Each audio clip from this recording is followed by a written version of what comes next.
Hello, everybody, and welcome. This is the Apostate Prophet. I hope everybody's having a fantastic day. Please let me know, everybody, before I begin, if the sound is okay, if everything is all right, because I just got some new equipment to hook up to check some of my sound issues. So I hope everything sounds okay and everything is all right. If the volume is cool and all that. Is the volume cool? Is it cool? Okay, good, good, good. Wonderful. Wonderful, wonderful, wonderful. We'll find out more when I start playing some videos here because I do want to play some videos. You sound like Mike Winger. Hey, thank you. Thank you. That's a good compliment. It's a good compliment. Thank you. So, sound is excellent here on YouTube. Excellent. Fantastic. So, I scheduled this live stream today despite the fact that David Seguera is live at the same time, but I didn't couldn't see any other way and didn't want to be dissuaded by David Seguera being live at the same time because this topic is very, very important right now. Because he is doing his own show about Muslims wanting to kill us, which is, of course, kind of important. But at the moment, at the very moment, there's something very, very important going on, which is that the people of Iran are being massacred. The people of Iran are being massacred. So the beautiful, brave people of Iran are standing up to the disgusting Islamic regime, to the disgusting Islamic government. And the Islamic government, the Islamic regime, what they did as a response is to shut down the internet and phones completely. So let's get this straight here for a second. Don't want to wait too much with the information, but since January 8th, the Islamic regime has been selectively at first shutting down the internet access and phone access for different cities and different regions inside Iran because Iranians were protesting, and the protests have only increased in strength. So eventually they started with several cities. They shut down the internet here and there with the hope that they could somehow shut down some of the protests, disconnect people from each other, and overcome these protests. It didn't quite work out for them. Now they have imposed in Iran a nationwide blackout of internet access and phone access. So imagine this. This is the 21st century. For people in the Western world, this is very much hard to believe, right? Because if something happens, you turn on your phone, you can make a video of it, you can go live, you can publish it on social media and all that. The Islamic regime in Iran is such a dark, messed up regime, such a messed up government, that in response to the protests, in response to people wanting their rights and fighting against this regime, they simply shut everything down. Now people cannot directly go online and communicate with each other what is going on. Of course, they did this in an effort to shut down people's ability to communicate with each other and to organize and to be stronger in their protests. But so far, it is not helping because the protests are only escalating. People are calling it a revolution now. They're calling it a revolution now, an actual revolution this time. So, for those who know the context and the little recent history, or who don't, Iran was not an Islamic government, not an Islamic regime until very recently, when the Islamic Revolution happened. When the Islamic Revolution happened several decades ago in 1979, and this Islamic Revolution was done with lies, with complete deception, with the idea that that these new guys, including the founder Khomeini, who has a huge tomb and who is seen basically like a representative of God, of Allah, in among the Islamists inside Iran. They made the people this promise that they would transition the country into a proper democracy, so everybody would have equal rights and everybody would have a say. But as soon as they seized power and kicked out the Shah, the king, what they did was to immediately turn around and arrest anybody who actually helped them in the revolution. And the dumbest of all in that revolution were the communists, the socialists, the Marxists, because they were the ones who were working together with the Islamists, with Khomeini, to overthrow the Shah and to install a new system. They were the ones who were together with the Islamists doing this kind of stuff. And as soon as the Islamists took over, the first thing they did was to immediately turn and arrest all those socialists and communists and secularists who helped them in their revolution. They locked them up. They executed them in the hundreds, in the thousands. They shut down their political parties. They installed a supposed democratic system, the democratic system of Islam, the Islamic Democratic Republic. Under this system, you could not participate in elections unless you agree with the fundamental Islamic values, which are that this is now an Islamic government that only serves Allah and may not serve the individual, but only the collective under the guidance of Islam. So the promise of giving everybody the right to properly vote and engage in politics was immediately broken. Islam was imposed on the entire population. Brutal violations were imposed. It was forbidden for women to go outside without the hijab.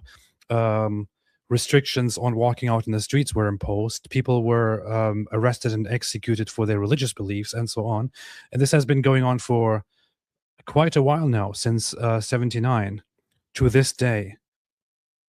Today, by now, they have not been able to properly indoctrinate and brainwash their own Iranian population. When you ask Iranians now, the vast majority of them hate the Islamic regime. The vast majority of them hate the Islamic regime.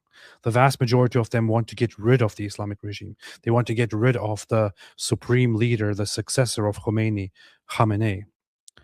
They are doing everything they can right now, risking their lives out there to get rid of this Islamic regime. And they are unfortunately facing brutal consequences. It's very easy for us to sit here and to talk about what's happening. According to the Iranian government itself, over 3,000 people so far have died, have been killed in these current protests that started in December, less than a month ago, on the 28th of December. It's only been like a little over 2 weeks. According to the Islamic regime itself, over 2,000 or 3,000 people have been killed in these protests. And the Islamic regime is a regime that is evil and that is dishonest, that is full of lies. According to other sources that are not part of the Islamic regime, the death toll has reached over 12,000.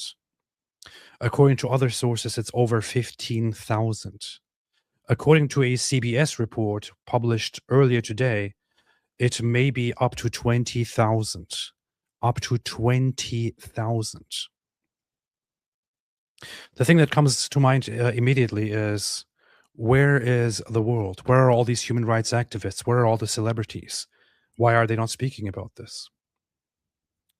They were very, very quick to start protesting and doing mindless solidarity campaigns when Hamas committed a brutal terrorist attack and killed over 1,000 innocent people in Israel, which, in response to which Israel declared war and started bombing Gaza.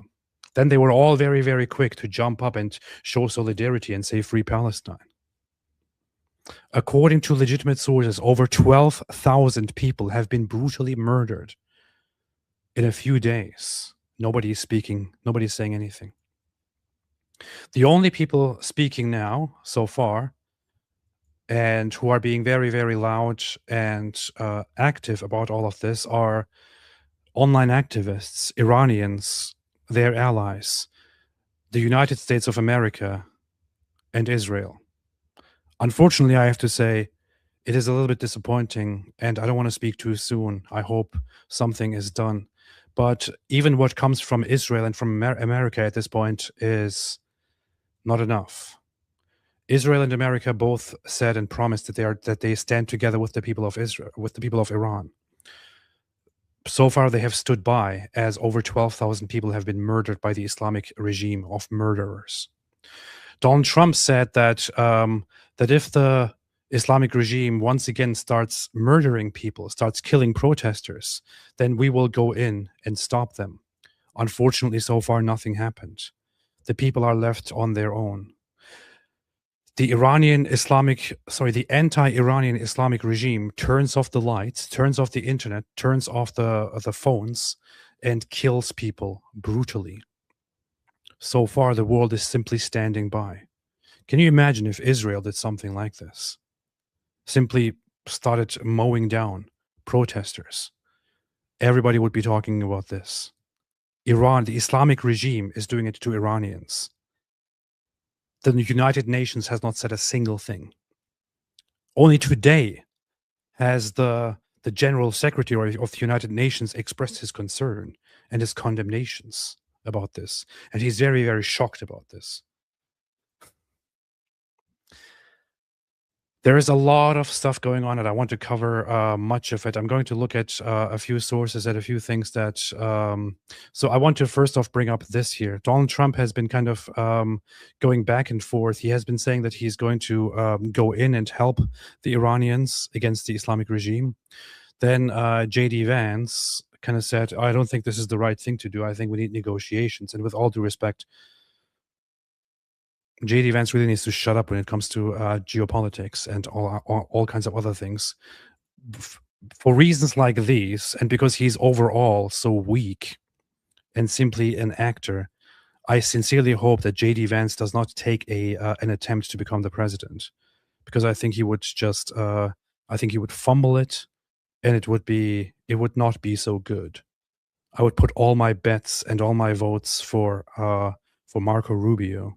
Definitely not J.D. Vance. J.D. Vance is completely clueless when it comes to politics and the world. However, the good thing is that J.D. Vance didn't really get much of an ear when it comes to this matter. Donald Trump didn't listen to J.D. Vance. At least that's what it seems like at the moment. What he said today, just a few hours ago, Donald Trump on his official account is, Iranian patriots, keep protesting, take over your institutions, save the names of the killers and abusers. They will pay a big price. I have canceled all meetings with Iranian officials until the senseless killing of protesters stops. Help is on its way. MIGA, make Iran great again. President Donald J. Trump. To the extent that I have followed it, it was actually J.D. Vance himself who pushed for negotiations with Iran, with the Islamic regime of Iran. The Islamic regime called and said that they want to meet and talk. And initially, Donald Trump agreed to it. But after much backlash, Donald Trump actually canceled the meetings. And said to the protesters in Iran, keep protesting, take names, help is coming. So help is on its way. It is unsure at the moment what he means by help is on its way. As it stands right now, the latest updates are simply that that Trump urges the Iranians to keep protesting, to keep going. There were talks that he is currently exploring military strikes on Islamic regime targets and Islamic military targets, but so far nothing really happened.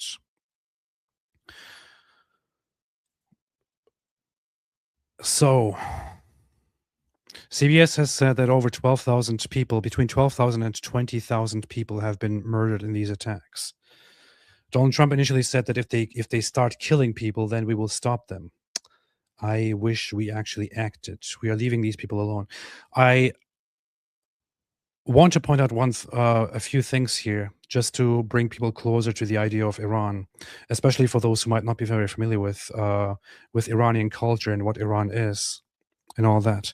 I'm always happy to have Iranians explain things for themselves, which is why I have pushed to get Iranians to join certain platforms and to speak there. I just sent Maher Tusi on Charlie Kirk show. I think he's going to be on the Charlie Kirk show tomorrow. Elika Lebon was just on the Charlie Kirk show yesterday. They're doing a fantastic job. I heard that Goldie Gamari was just on Piers Morgan. I am going to have to review that. So I think I might just stick around here and actually review that stuff.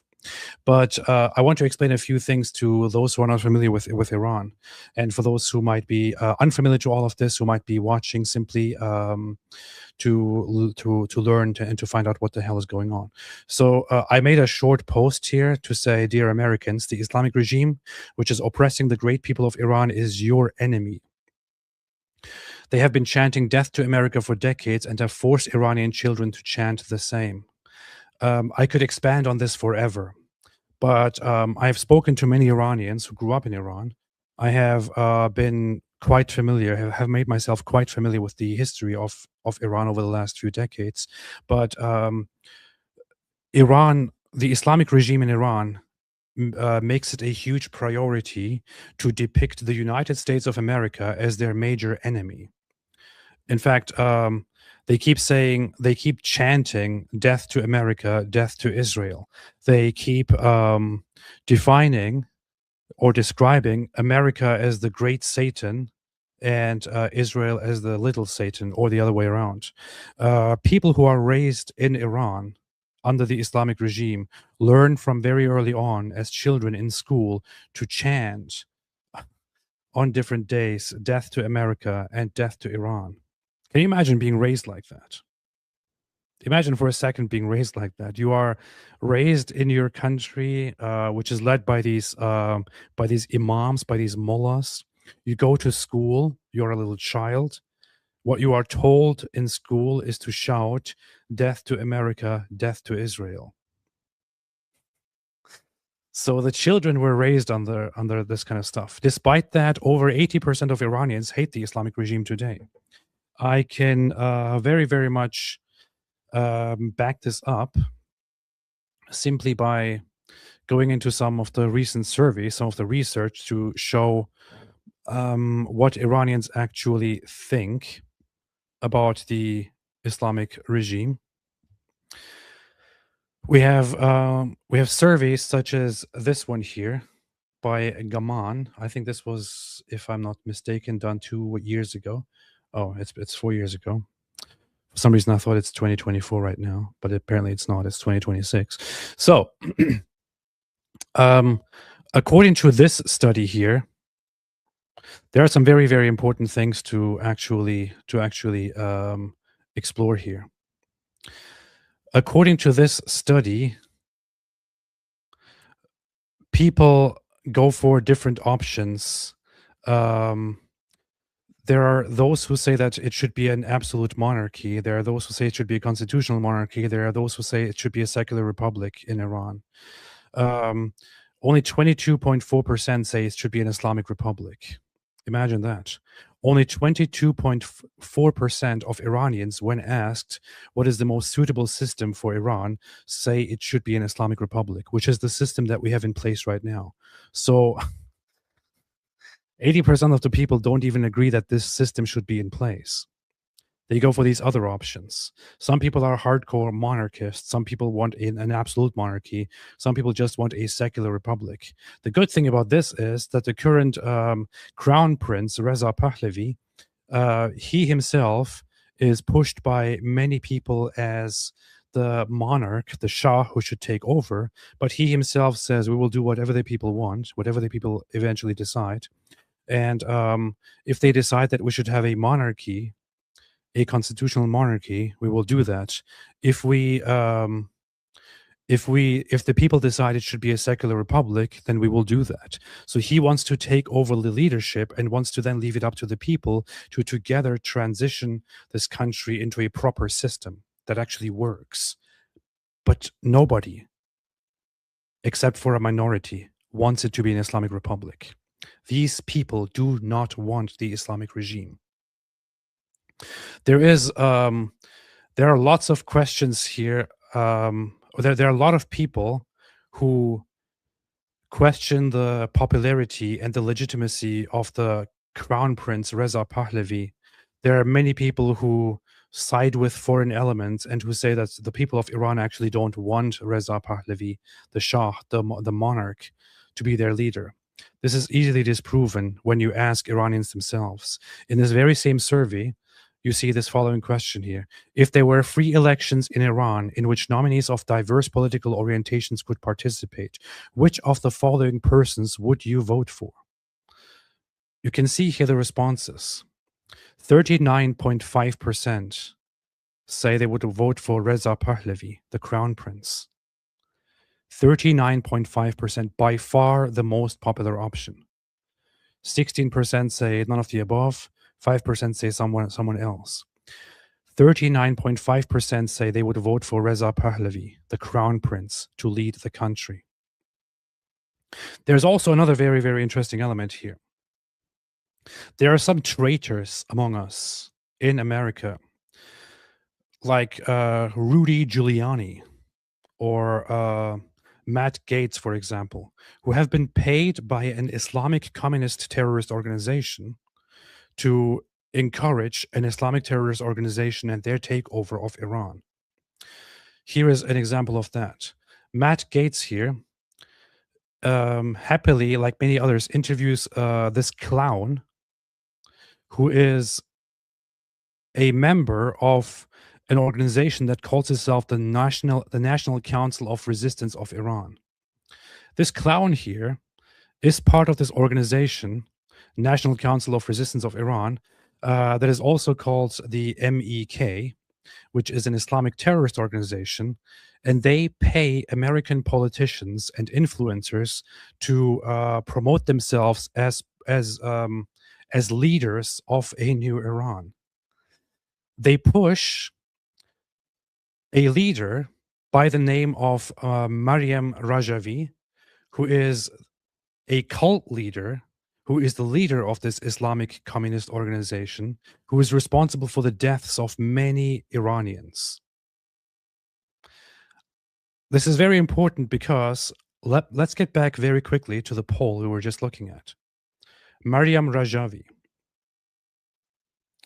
Look at the options that people pick when they say, if you could vote for anybody, who would you vote for? Number one by far is Reza Pahlavi.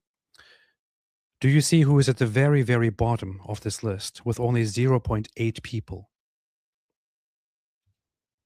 Maryam Rajavi. The cult leader of the Islamic Communist Terrorist Organization MEK, which Matt Gaetz, Rudy Giuliani, and others promote for money. Just a little thing to point out here. Armin sent me here. Goldie sent me. Isn't Goldie live herself right now? Goldie, aren't you live? Goldie, are you watching me? Am I going to watch you watch me? Just a little thing to point. Oh, that's funny. That's very cool. Goldie, thank you for that. Okay, Goldie's apparently gone, and she's just streaming my live stream on her live stream. That's pretty cool. So that's amazing. Thank you, Goldie. Shout out to Goldie Gamare. She has a fantastic voice, fantastic new channel. Have recommended many people to go check her out. She's a fantastic source on everything Iran. So definitely go and check out Goldie. In fact, let me quickly put her channel here on the screen so that I don't just talk about her, but also have her right here. Goldie Gamari. I'm not very quick following everything that is going on at the moment, but if you want to follow very closely what's going on in Iran, follow Goldie Gamari. She's a fantastic speaker, former politician, fantastic source, goes live very, very much every day, multiple times, to talk about what is going on in Iran, and she has crazy views, as we can see here right now. So definitely follow her. Follow Armin Navabi. Follow also Mahyar Tusi on Tusi TV. He has been on it brutally, and I mean, he currently has 1.3 million subscribers. He was just live earlier as I was talking to him. Follow all these people. This is currently the most important thing. I would say that the situation in Iran right now is possibly the most important event, the most important series of events of the 21st century. If the Islamic regime that is ruling over the great people of Iran is overthrown, this will be a massive victory for humanity. It will be a victory for humanity, not just for the people of Iran. It will be a victory for the Middle East. It would be a victory for all of humanity. The Islamic regime has it in their constitution and directly believes ideologically that it is their mission to expand their idea of Islam, of Islamic revolution, to the entire Middle East and also to the rest of the world. So they have been directly creating and funding terrorist organizations like Hezbollah. They have been funding and supporting Hamas and other terrorist organizations. They have killed innocent civilians of multiple different nations on their path of subverting all countries and bringing about their Shia Islamic Mahdi, their savior, in the end. This is a poison for the Middle East and for the rest of the world. The Iranians are some of the most promising, bravest, most fantastic people out there, educated, full of culture. It is time for them to take over their country. And I am normally not for military intervention in any sense, but I would fully, entirely support America to send over our, firepower, not necessarily boots on the ground, but anything to take out military targets, take out government targets of the Islamic regime, to weaken them as much as possible, and to give Iranians the power, the strength, the means to take over their own country once again. Because the Islamic regime is not Iranian. The Islamic regime are a bunch of Islamist, anti-Iranian bastards who are tyrants. So I am all for that. She has shared one clip and multiple clips. I shall check them out. I'll look at her conversation on the panel with Piers Morgan in a second. This is from yesterday.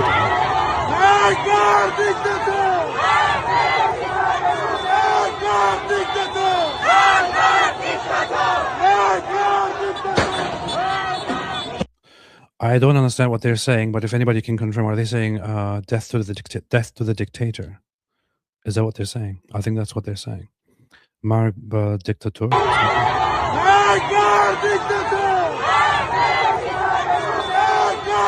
Mark bar dictator. Is that what they're saying? I think that's what they're saying. Yeah, I can confirm they're saying death to the dictator. Yes, cool. My Persian is getting better. See, from a little bit that I see.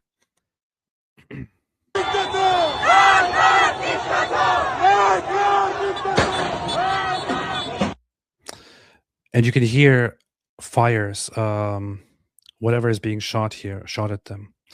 Tehran lies last night at Engelab Square. An ocean of people who are being killed with bullets from both foreign mercenaries and Islamic Republic are marching forward and shouting, Javed Shah, let the world see their bravery. Javed Shah means long live the Shah, long live the king, the monarch. People want their monarch back instead of trusting this disgusting Islamic regime. Polymarket says SpaceX engineers are working around the clock to bypass Starlink jamming by the Iranian regime. So one good thing that Elon Musk did when the Islamic regime shut down the internet access and the phone access for people inside Iran, Elon Musk activated Starlink for the people of Iran. But the government actually is so hostile that the government started jamming and shutting down people's Starlink access somehow. So now Elon Musk and SpaceX are working to somehow bypass that and to allow people inside Iran to use the internet to connect to the world. Because this is, as said, it's not just some form of punishment that the Islamic regime is inflicting upon the Iranian people. They're specifically imposing a complete blackout. They're shutting Iranians away from the rest of the world to then kill them. They're gunning down people in the streets. They're killing them. We have multiple reports confirming thousands possibly between 12,000 and 20,000 massacred in Iran right now. These are Iranians. The Islamic regime are not Iranians. They are traitors. They are Islamists. They do not care about about Iran. Let's hear what Elika says. Okay, Let me know if you can hear this, if everything is okay. I'm going to say this one time and one time only because I have reached my absolute limit. Yesterday, the anti-Zionist club, such as Owen Jones and Anna Kasparian, decided to take to the internet to speak against helping the people of Iran. Opposition to all Western intervention. But regime change should not be spurred by the United States and Israel. Claiming that the Iranian people don't want intervention. Well, isn't it so funny how those same people for the past 2 years were demanding intervention in Gaza, yet suddenly the shoe is on the other foot when Israel's on the other side of the story? Isn't it funny how that works? That's because they do not care about Iran. They care about their obsession with hating Israel, even at the cost of our lives. You don't know what the people of Iran want. You don't know because you've never bothered to listen to them. If you had, you would know that they've been screaming through these internet blackouts that they want help, that they will not survive without it. Your talking points, your stories, your narratives, they are nothing but myth. You do not know the story of Iran. That's why you sit there regurgitating Khomeinist talking points, saying that the Shah was an evil dictator. You have no idea. You have no idea who the Shah was. Do you know why hundreds and thousands, if not millions of people are in the streets today chanting Javid Shah, which means long live the king, which, by the way, you wouldn't know because you don't speak our language. The reason that they're chanting Javid Shah is because they woke up from the Khomeinist lie that you keep perpetuating. It was Khomeini who declared that the Shah was an evil dictator. Every independent reporter after the fact reduced his number of 100,000 political prisoners down to 3,000, down to 1,000 a year before the revolution. And guess what? The overwhelming majority of those political prisoners were Marxists and Islamists and separatists who wanted to destroy Iran. Those lies that you were importing into Iran while muzzling the voices of the Iranian people, that is your Western imperialism. And just like true imperialists, you do it with such colonized emotion.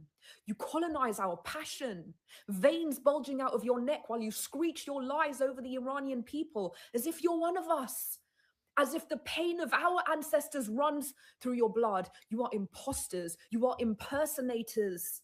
You are a lot of things, but God help me, you are not one of us. Worse than all of those things, you are leeches of our time, of our energy, of our resources that we're supposed to be pouring into Iran right now, into the 12,000 massacred, into Irfan Soltani, who is set to be hanged from a crane tomorrow for protesting. Yet, we have to sit here going back and forth with you to correct the damage from these false narratives that you are propagating to your million-strong audiences. And spare me your tired accusations.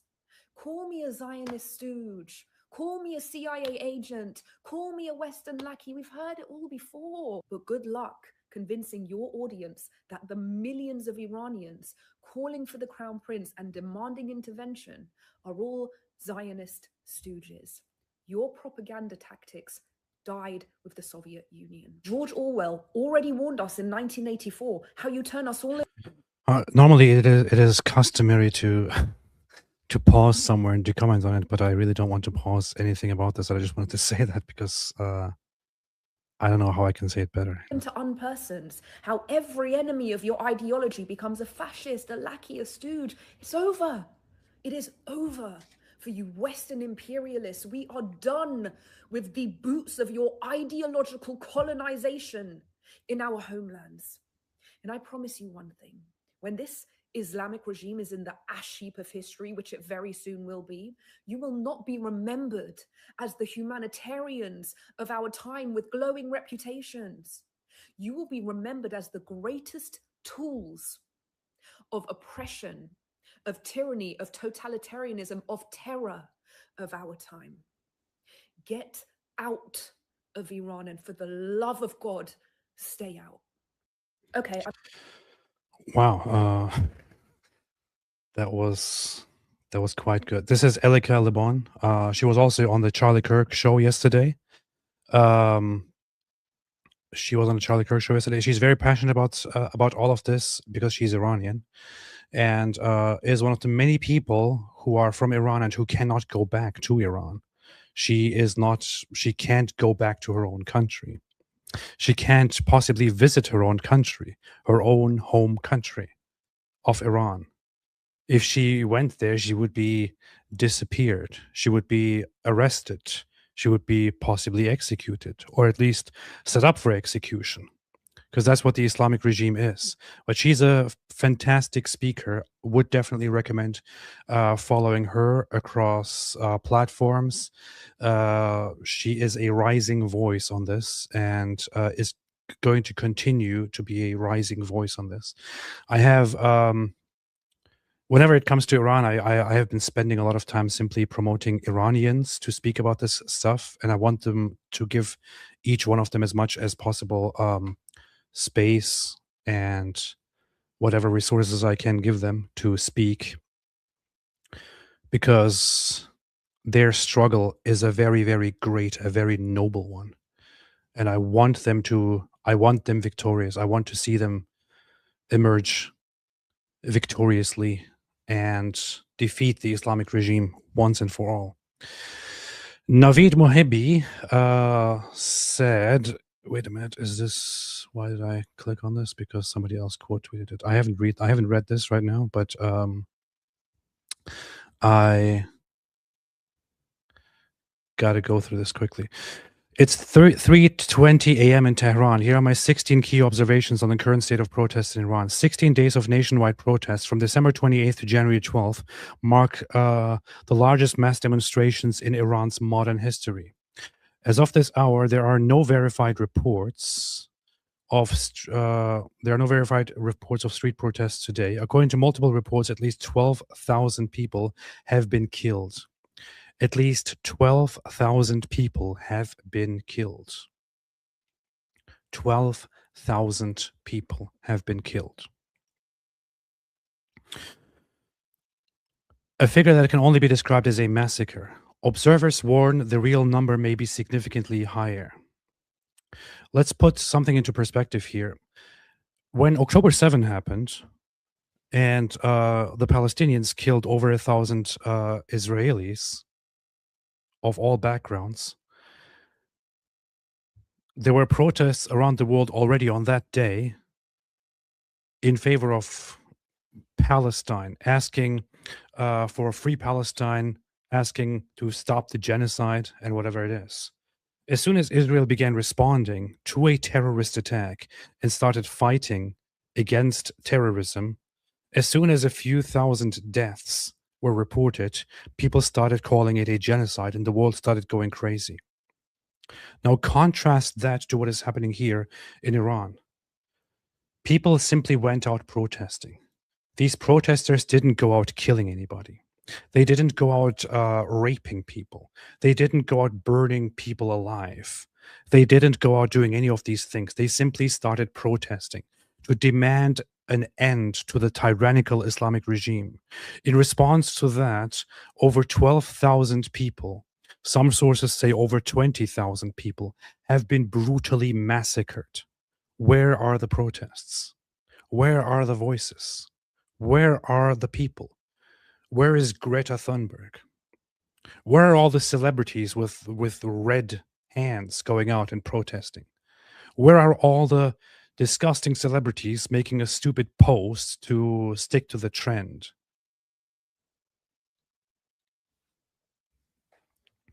Iranian diaspora media, including Iran International, Manoto, and BBC Persian, shifted coverage today. After days of cautious reporting to avoid spreading fear, they began documenting the scale of the regime's crimes. Iranian society is in shock. Emotions are raw and volatile. Regime media struck a triumphalist tone, citing yesterday's pro-government rally in claiming that with the wisdom of the people and security forces, Iran's enemies were defeated, just as in the recent 12-day war. Tasnim, an IRGC-affiliated outlet, ran a full-page headline, Iran won its second war with Israel in one day. This is a very, very important element here. Since the beginning of these protests, the Islamic regime, led by Khamenei and his puppets, have declared their own population, the Iranian population, which, let's be fair, is not actually their own population. These bastards are simply tyrants over this beautiful population. They have declared the Iranian population as enemies. They have described the Iranian population as enemies of Allah, which honestly is a very flattering thing to say. I find it very, very nice when people call me an enemy of Allah, because I certainly am an enemy of Allah. But so enemy of Allah is an accusation or a charge in Iran that directly leads to the death sentence.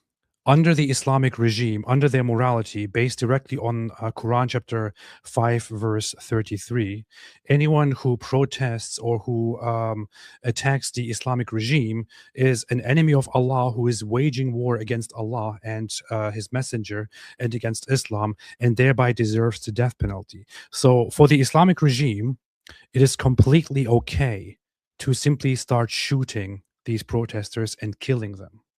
That is entirely all right. The one thing that they also have in their minds, which they've also voiced several times, is that the people do not matter to them. Iran does not matter to them. What matters to them is Islam.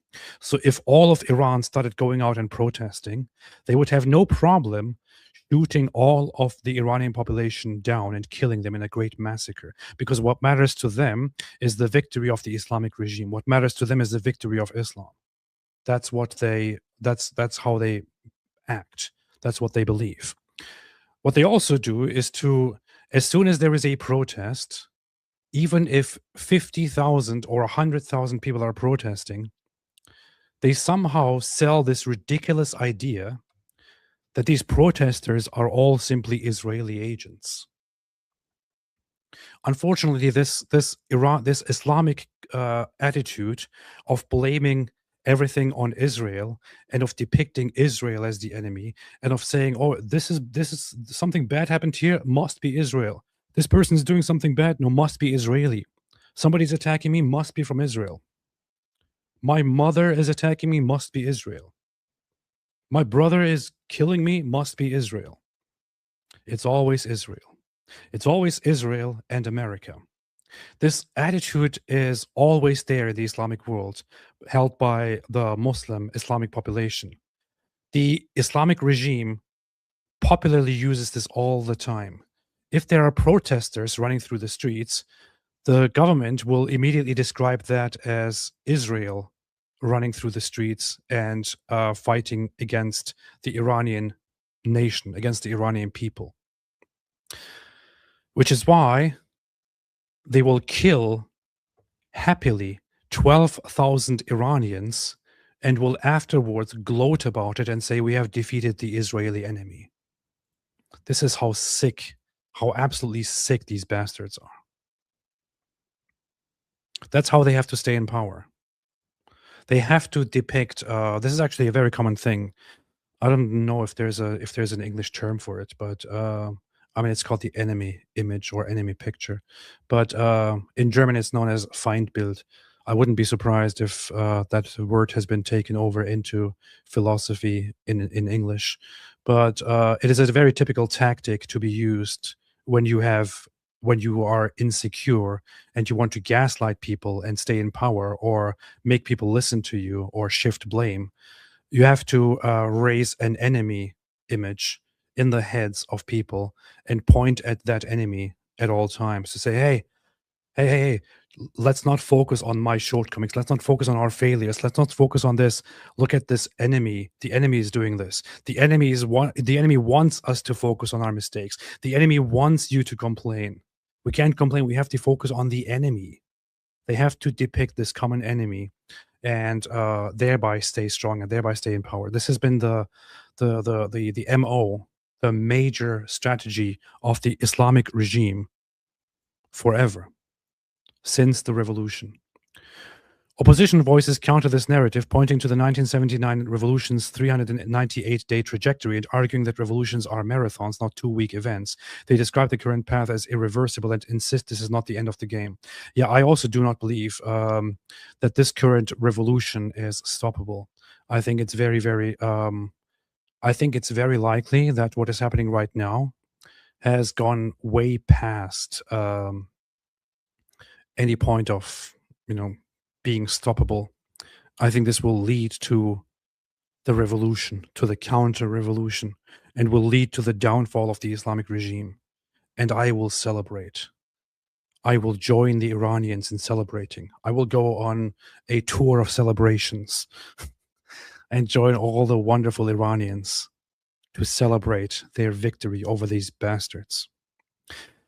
Regime media reported that over the past 2 days, security forces raided and destroyed dozens of alleged armed riot cells, which is a complete lie. Police officials claimed hundreds of arrests in Tehran, while provincial authorities cited widespread detentions nationwide, vowing to pursue protesters to the last person. Tehran's prosecutor announced that cases accused of muharebe, punishable by death, which means like rebellion, are being fast-tracked with indictments already issued or imminent. This is also a very urgent thing, which is also why I hope America and Israel, I genuinely hope they actually step in and do something to stop these bastards. So muharebe is rebellion, which is punishable by death, or armed rebellion. They accuse Iranian protesters who are organizing and who are protesting of being engaged in an armed rebellion against the government, against the state, and then also thereby indirectly or actually directly against Islam and against Allah, and thereby implement the punishments for armed rebellion in the Quran, which is to hang them and put them to death. Iran fast tracks people who are significant in these protests, indicts them, and hangs them a few days later on cranes in public. I have images of that. I don't want to show them right now. The regime's foreign minister told Al Jazeera that Iran would not abandon justice for people killed by foreign agents, implicitly framing January 8th, the first day of the Crown Prince's call to protest, as day 13 of a US-Israel war against Iran.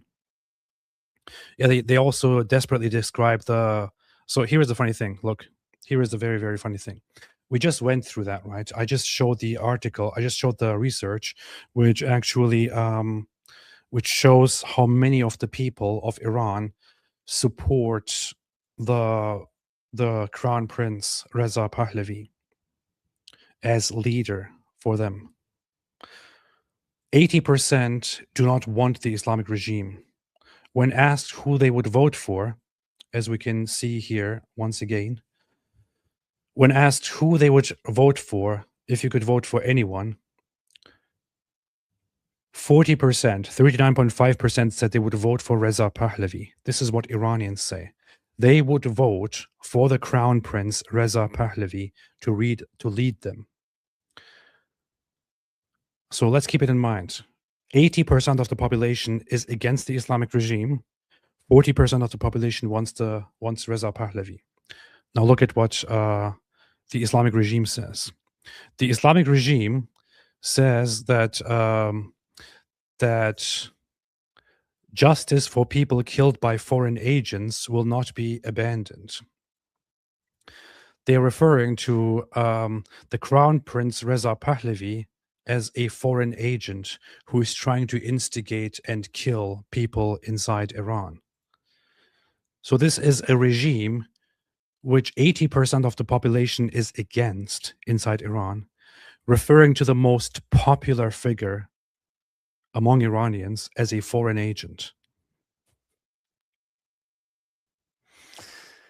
Senior officials escalated rhetoric. The president's executive deputy branded the Crown Prince Reza Pahlavi unpatriotic for appealing to Trump. Khomeini's grandson, without evidence, claimed protesters beheaded 4 people ISIS style. You were sure? I'm very, very sure that happened. So, at Trump's request, Elon Musk made Starlink subscriptions free in Iran. An estimated 50,000 Starlink terminals exist in the country, many previously offline due to cost. Meanwhile, state TV declared social media an enemy battlefield and said the internet will remain shut until security conditions normalize. So they shut down internet for everybody to kill people nicely and easily.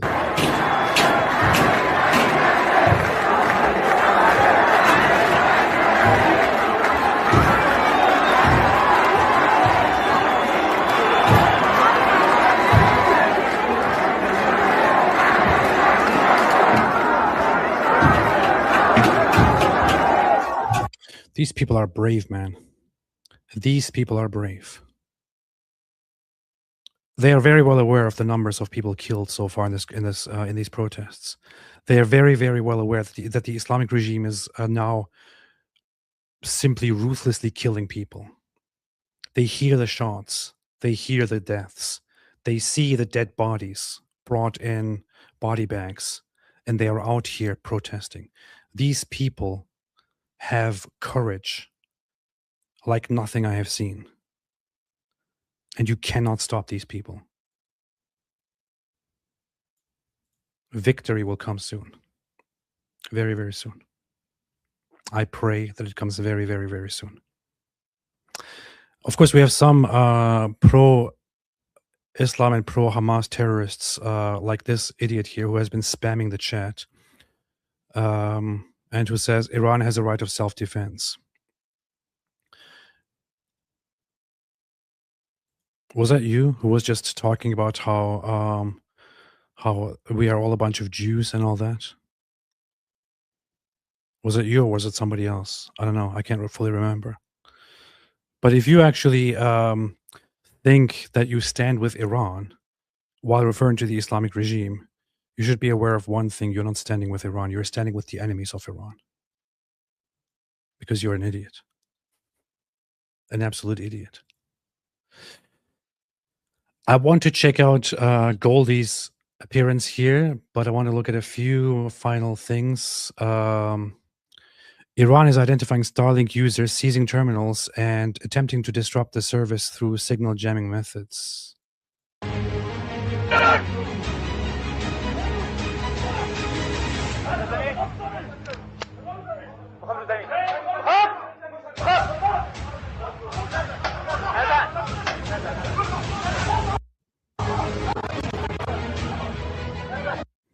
They're going heavily armed to search people and to arrest them.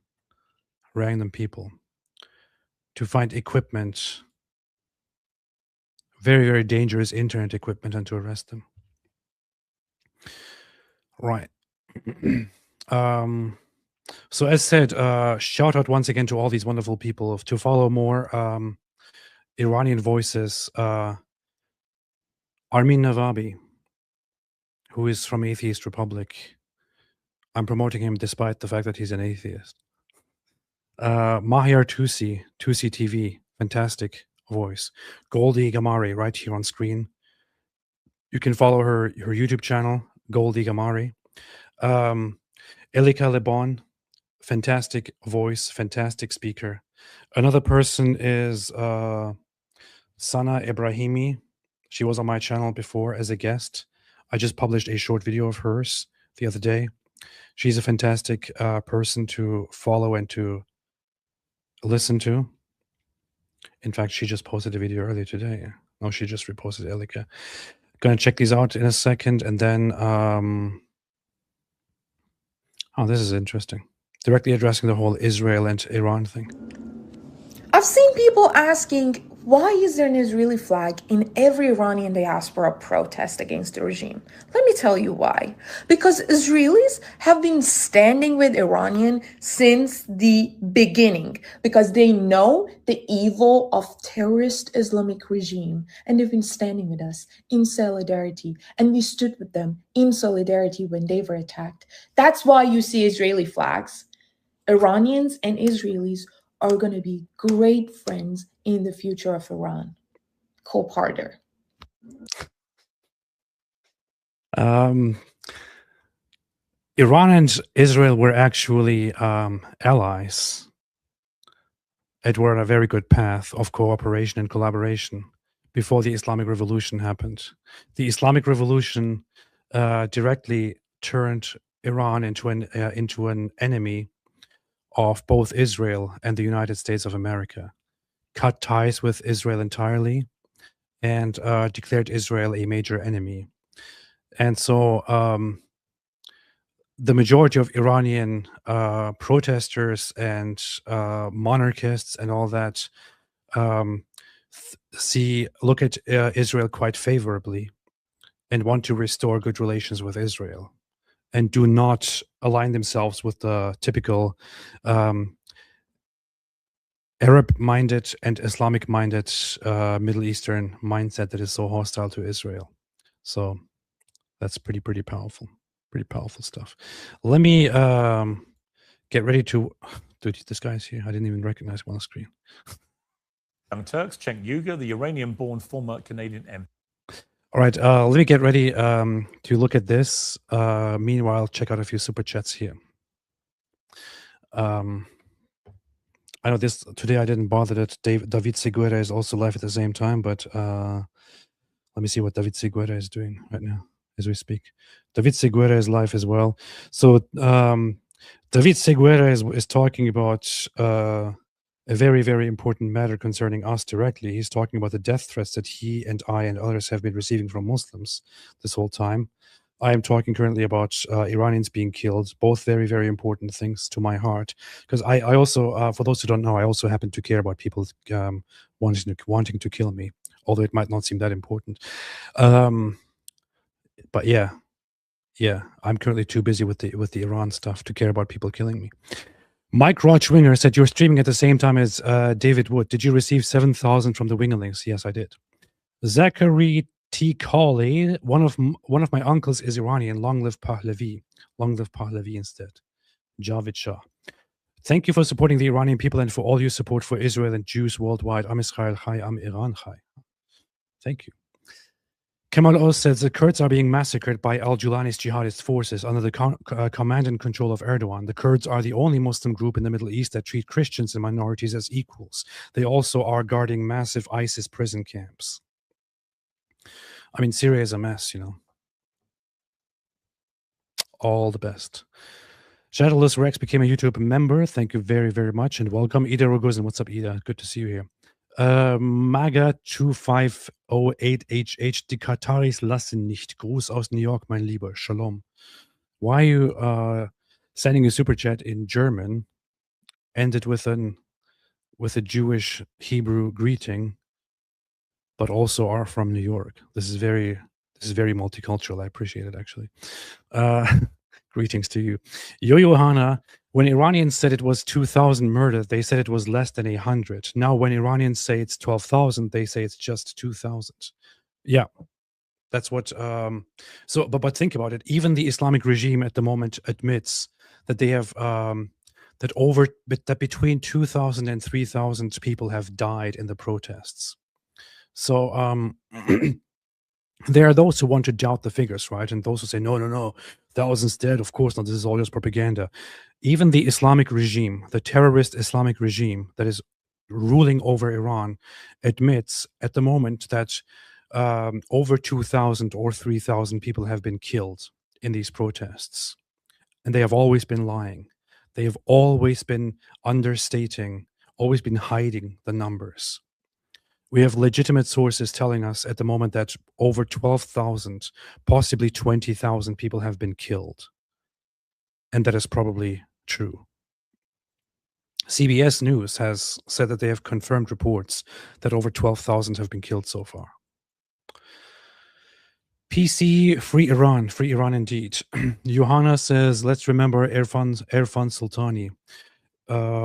Let us indeed. How is the situation going right now? Iranian protesters sentenced to death allowed only 10 minutes to say goodbye to family. Iran set to hang protesters. Has he been executed already? Is he being executed? So let's look at the story here, actually. That's a good thing you brought it up. So Irfan Sultani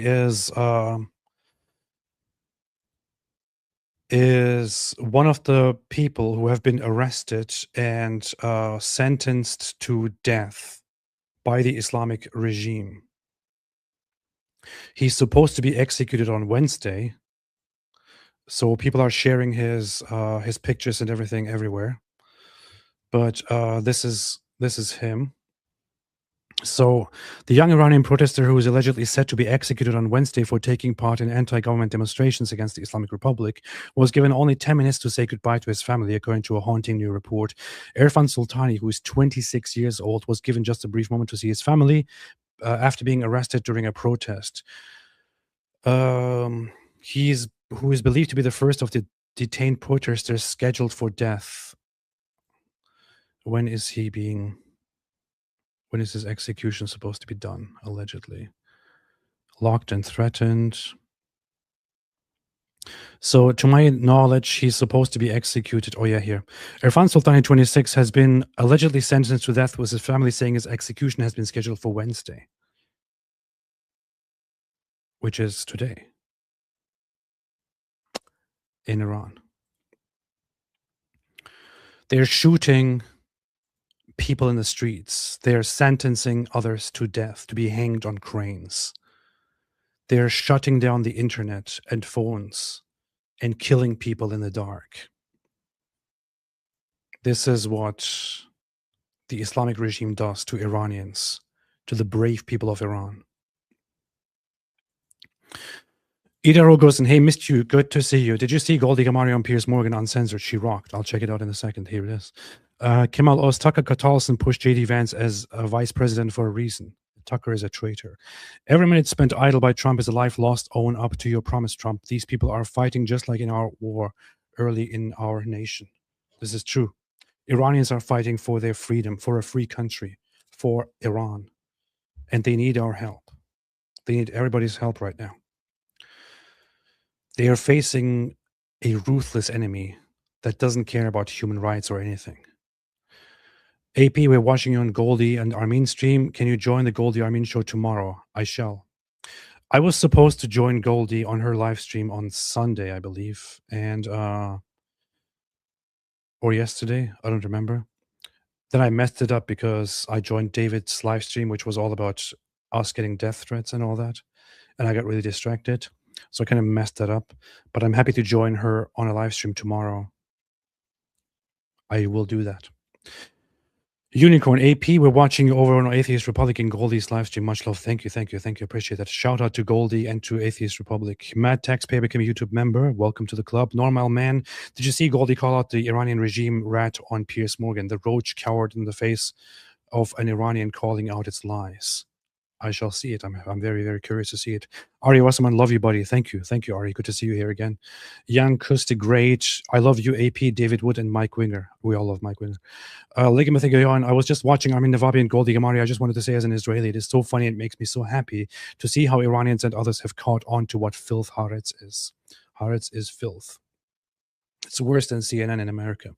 Unicorn, I mod for Atheist Republic and put your channel link for people to subscribe. They are loving you over there, AP. Thank you as always. Thank you. I really, really appreciate that, and much love to Atheist Republic. Jetboy, God bless you, AP. Please pray for me. I am a catechumen with rare kidney cancer. I pray for you and wish you all the best. I hope all goes well. I pray for your health. All the best. Israel Bethel, please watch Goldie on Piers Morgan. Thank you. Everybody wants me to watch Goldie, and I am going to. They even said Israel was behind 9/11 attack. Of course they would. Ashor Chamonix, I will watch the video after this one. Iranian here pleases. Iranian here please be our voice. We are getting laughter just because we ask for freedom. Just because we ask for freedom. Yeah.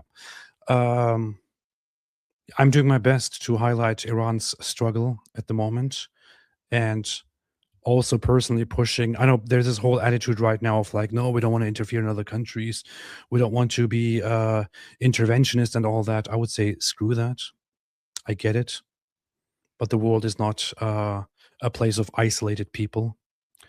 Sometimes interventionism is good. If I have the means to interfere and protect good people and help them in their fight against evil tyrants, I will happily do that.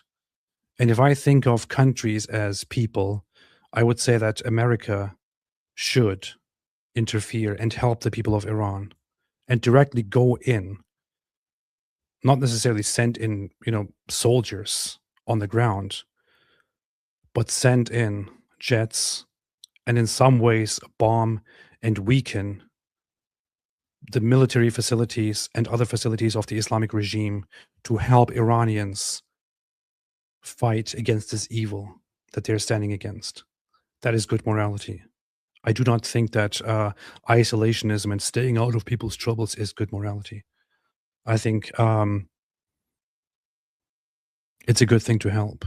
those who are oppressed, and Iranians are oppressed by a brutal, vicious enemy. All right. Let's go. MP Goldie Gamari, the journalist and host of the Chuck Todd cast, Chuck Todd, and the former US Navy SEAL Rob O'Neill. So a powerful panel to launch our first show back this year. Hey, wait a minute, man. I skipped the introduction of Chunk Yogurt. The CEO of the Young Turks, Cenk Uygur, the Iranian-born former Chunk Yogurt. Canadian MP Goldie Gamari, the journalist and host of the Chuck Todd cast, Chuck Todd, and the former US Navy SEAL Rob O'Neill. So a powerful panel to launch our first show back this year. Cenk Uygur, Happy New Year, first of all. Let's get the pleasantries out of the way. I suspect things are about to turn unpleasant very quickly, so let's be civil to start. Cenk, I thought it was a good time to have a vacation, if I'm completely honest with you. Turned out to be one of the worst times to ever have a week off in history, where basically all hell broke loose everywhere. And as we try and wrestle with this, let's talk primarily for the purposes of this debate about Iran first. What do you feel about what's happening there? It does seem significant to me that the German chancellor is now coming out saying this is the beginning of the end of the regime and it could happen in weeks. Is that your sense, that this, despite a number of repressed attempts at overthrowing this regime that have failed, that this time we might be seeing the hand of history? Yeah, so first of all, Happy New Year back to you and to everybody on the panel. So, Piers, in this case, the most important thing to recognize is that there are two separate issues going on here. One is the Iranian people's battle with the regime. And there we support the Iranian people 100%. I would love for Iran to be a democracy. Listen how he says he supports the Iranian people 100%, just to then introduce conditions and caveats, and then directly contradicts his claim of supporting them 100%. Control its own country and be a beacon for freedom in the Middle East. Well, that would be amazing. I would hope that everybody would want that. But there's a second issue also going on at the same time, which is that Israel wants regime change in Iran. They've wanted it for 20 years. They've agitated it for this entire time, including through the representatives of Israel like Mike Huckabee. He's not our ambassador. He's the Israeli ambassador. And we know that now because he had a secret meeting with Jonathan Pollard, who's a traitor to America. So he meets with traitors secretly, by the way, behind Trump's back, behind the American people's back. Everything he just said to you. So what was the question? The question was, it's a crucial moment, and leaders of countries and all that are saying that right now, we're coming to the end of the Islamic regime. The Iranian people might actually do it this time, and the revolution might be inevitable. What do you think about this? His response to that is, of course, we 100% support the Iranian people in their struggle. However, Israel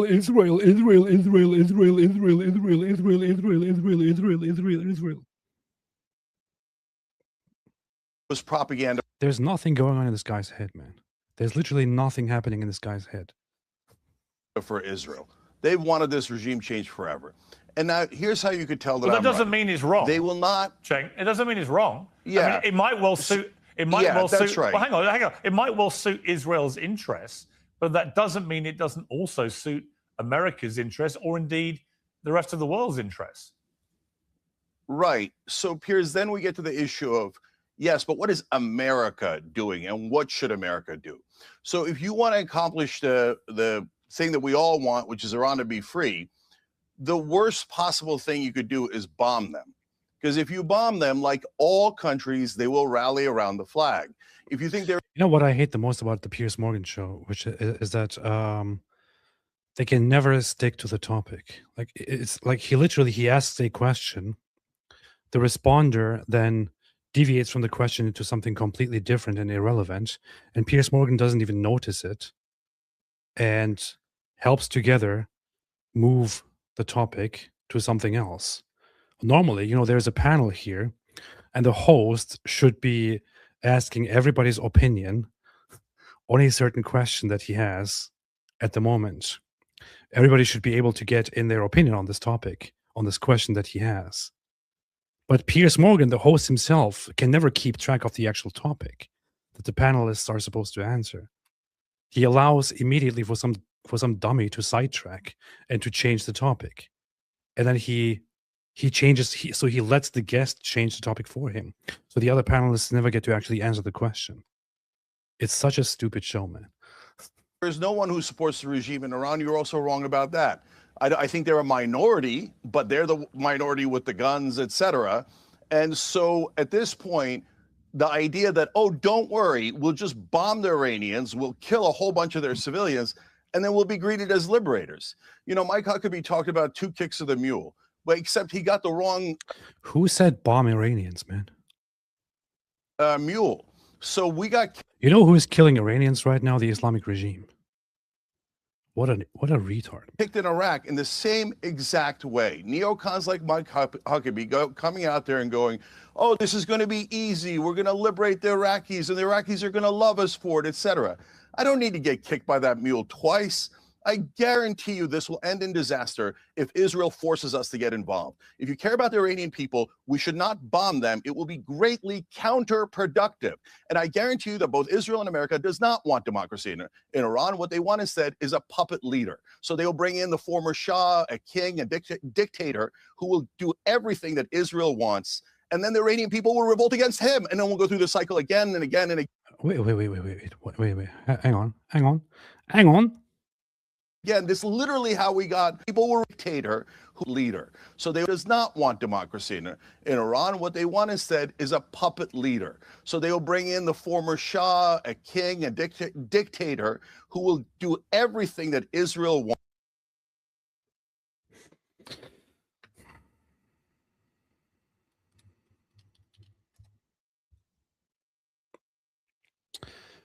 Now,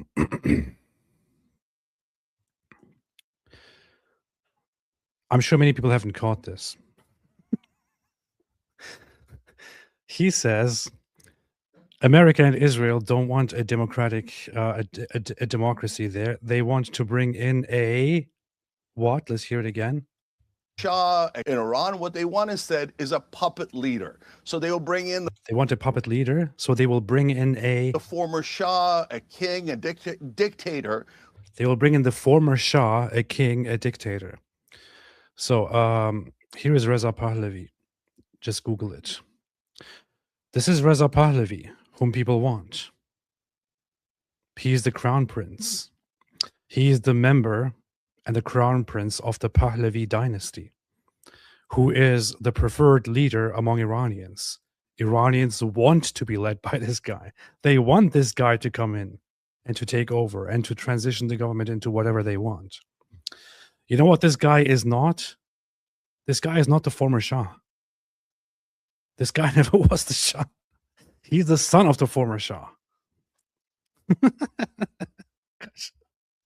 The former Shah, as you can see here, is this guy, Mohammad Reza Pahlavi, who died in 1980.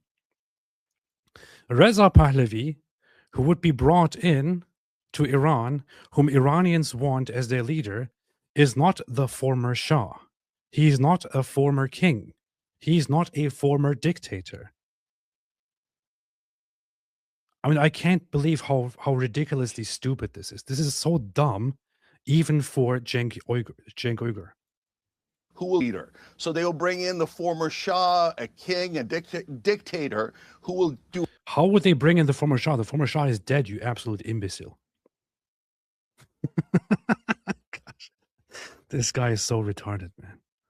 Everything that Israel wants, and then the Iranian people will revolt against him, and then we'll go through this cycle again and again and again. This is literally how we got to the Ayatollah, by us imposing a Shah upon them. So that is a disastrous idea. That's not what happened, you dumbass.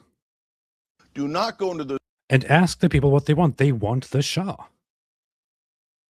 So the big issue that that people have with American intervention in countries like Afghanistan and Iraq, for example, was that America went there, helped them overthrow something.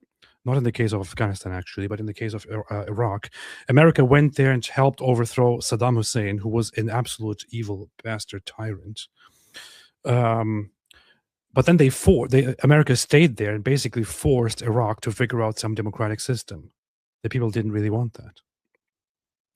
In Afghanistan, America went and interfered and forced the people to adopt some democratic system, which Afghans did not want. I think that is a mistake every single time.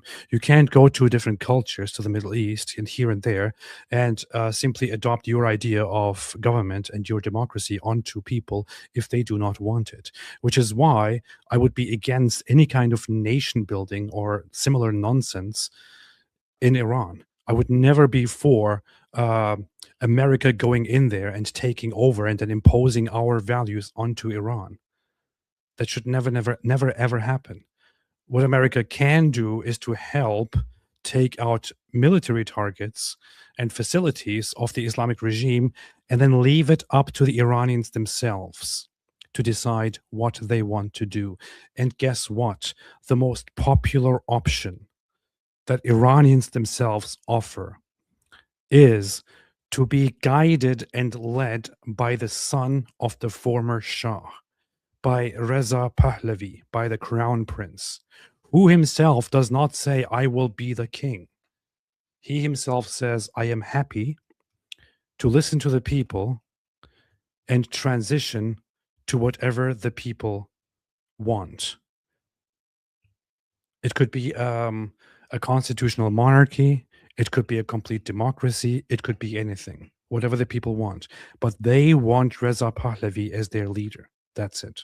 This war, anti-war means anti-war. War is not peace. George Orwell was a genius. Okay. This is actually a very stupid 21st century idea and 20th century idea that all war is bad. I mean, the Romans had a very good saying, which was, if you want peace, prepare for war. I was trying to be fancy and remember the Latin, but I can't remember it now. If you want peace, prepare for war. Si vis pacem para bellum. So it is a very, very good phrase, to actually point out the realities of the world, which are, you can't just be a complete pacifist and lay down your arms and be like, hey guys, I don't want war. War bad. War always bad. Let's never do war. No. You have to fight wars. You have to arm yourself. You have to be strong as a nation if you want to live in peace. And sometimes to restore peace or to achieve peace, you have to fight. You have to fight. Fighting is not always bad. War is not always bad. War bad is a bullshit mentality that has been developed over the last century. It's a complete bullshit mentality. War bad is not an absolute truth. Goldie Gamari, you were pulling a number of faces there, none of which I would describe as particularly indicating an agreement with what Cenk was saying. So what would you like to say? I mean, first of all, Cenk is not Iranian, so he has no idea what's going on in occupied Iran. Pretty sure Cenk doesn't speak Persian either, so he probably has no idea what the tens of millions. No, actually, it's Persian. Persian is the English word for Farsi. So don't correct me when I'm speaking and don't interrupt me. I let you speak. Dude, she's hardcore, man. What a freaking idiot. What a stupid freaking idiot. What an absolute imbecile this guy is. Your garbage jihadi Islamist propaganda. You know your native language. You do not get to talk over me. You do not get to talk over me or interrupt me when I'm speaking on behalf of 90 million Iranians who are out in the streets right now fighting for their lives. You're not speaking on behalf of all Iranians. You speak. Yes, I am. You speak about how the bombings when or whatever. When did they elect you? Why are you speaking over me? Why are you speaking over me? Are you threatened by what I'm about to say? Is that why you want to interrupt me? I suggest. Because he's chunk yogurt, he has to say something about Israel and Trump any moment. He can't help it. You keep your mouth shut. No, because you're pretending to represent people that never elected you. Well, let her speak. Cenk, with all respect, she'll let you speak. Let her respond. Yeah, I let you speak your garbage propaganda, so now it's my turn to speak the truth. So do not interrupt me again. So like I was saying, dude, he can't keep his mouth shut, man. This guy's worse than me. So do not interrupt me again. So like I was saying, Pierce, Iranians right now are literally risking their lives out there, and they are saying this is the final battle. Pahlavi will return. Pahlavi is, of course, the current Shah of Iran in exile. And what people don't know is that back in 1979, that it's not actually a revolution. It was an Islamic coup d'etat. It was orchestrated by Jimmy Carter, or sorry, actually, no, it was orchestrated by the Islamists and the communists, and it was funded and supported by Jimmy Carter, the UK, and France. So what is happening right now? This is Iranians trying to rectify, and they are rectifying 47-year mistake that was made.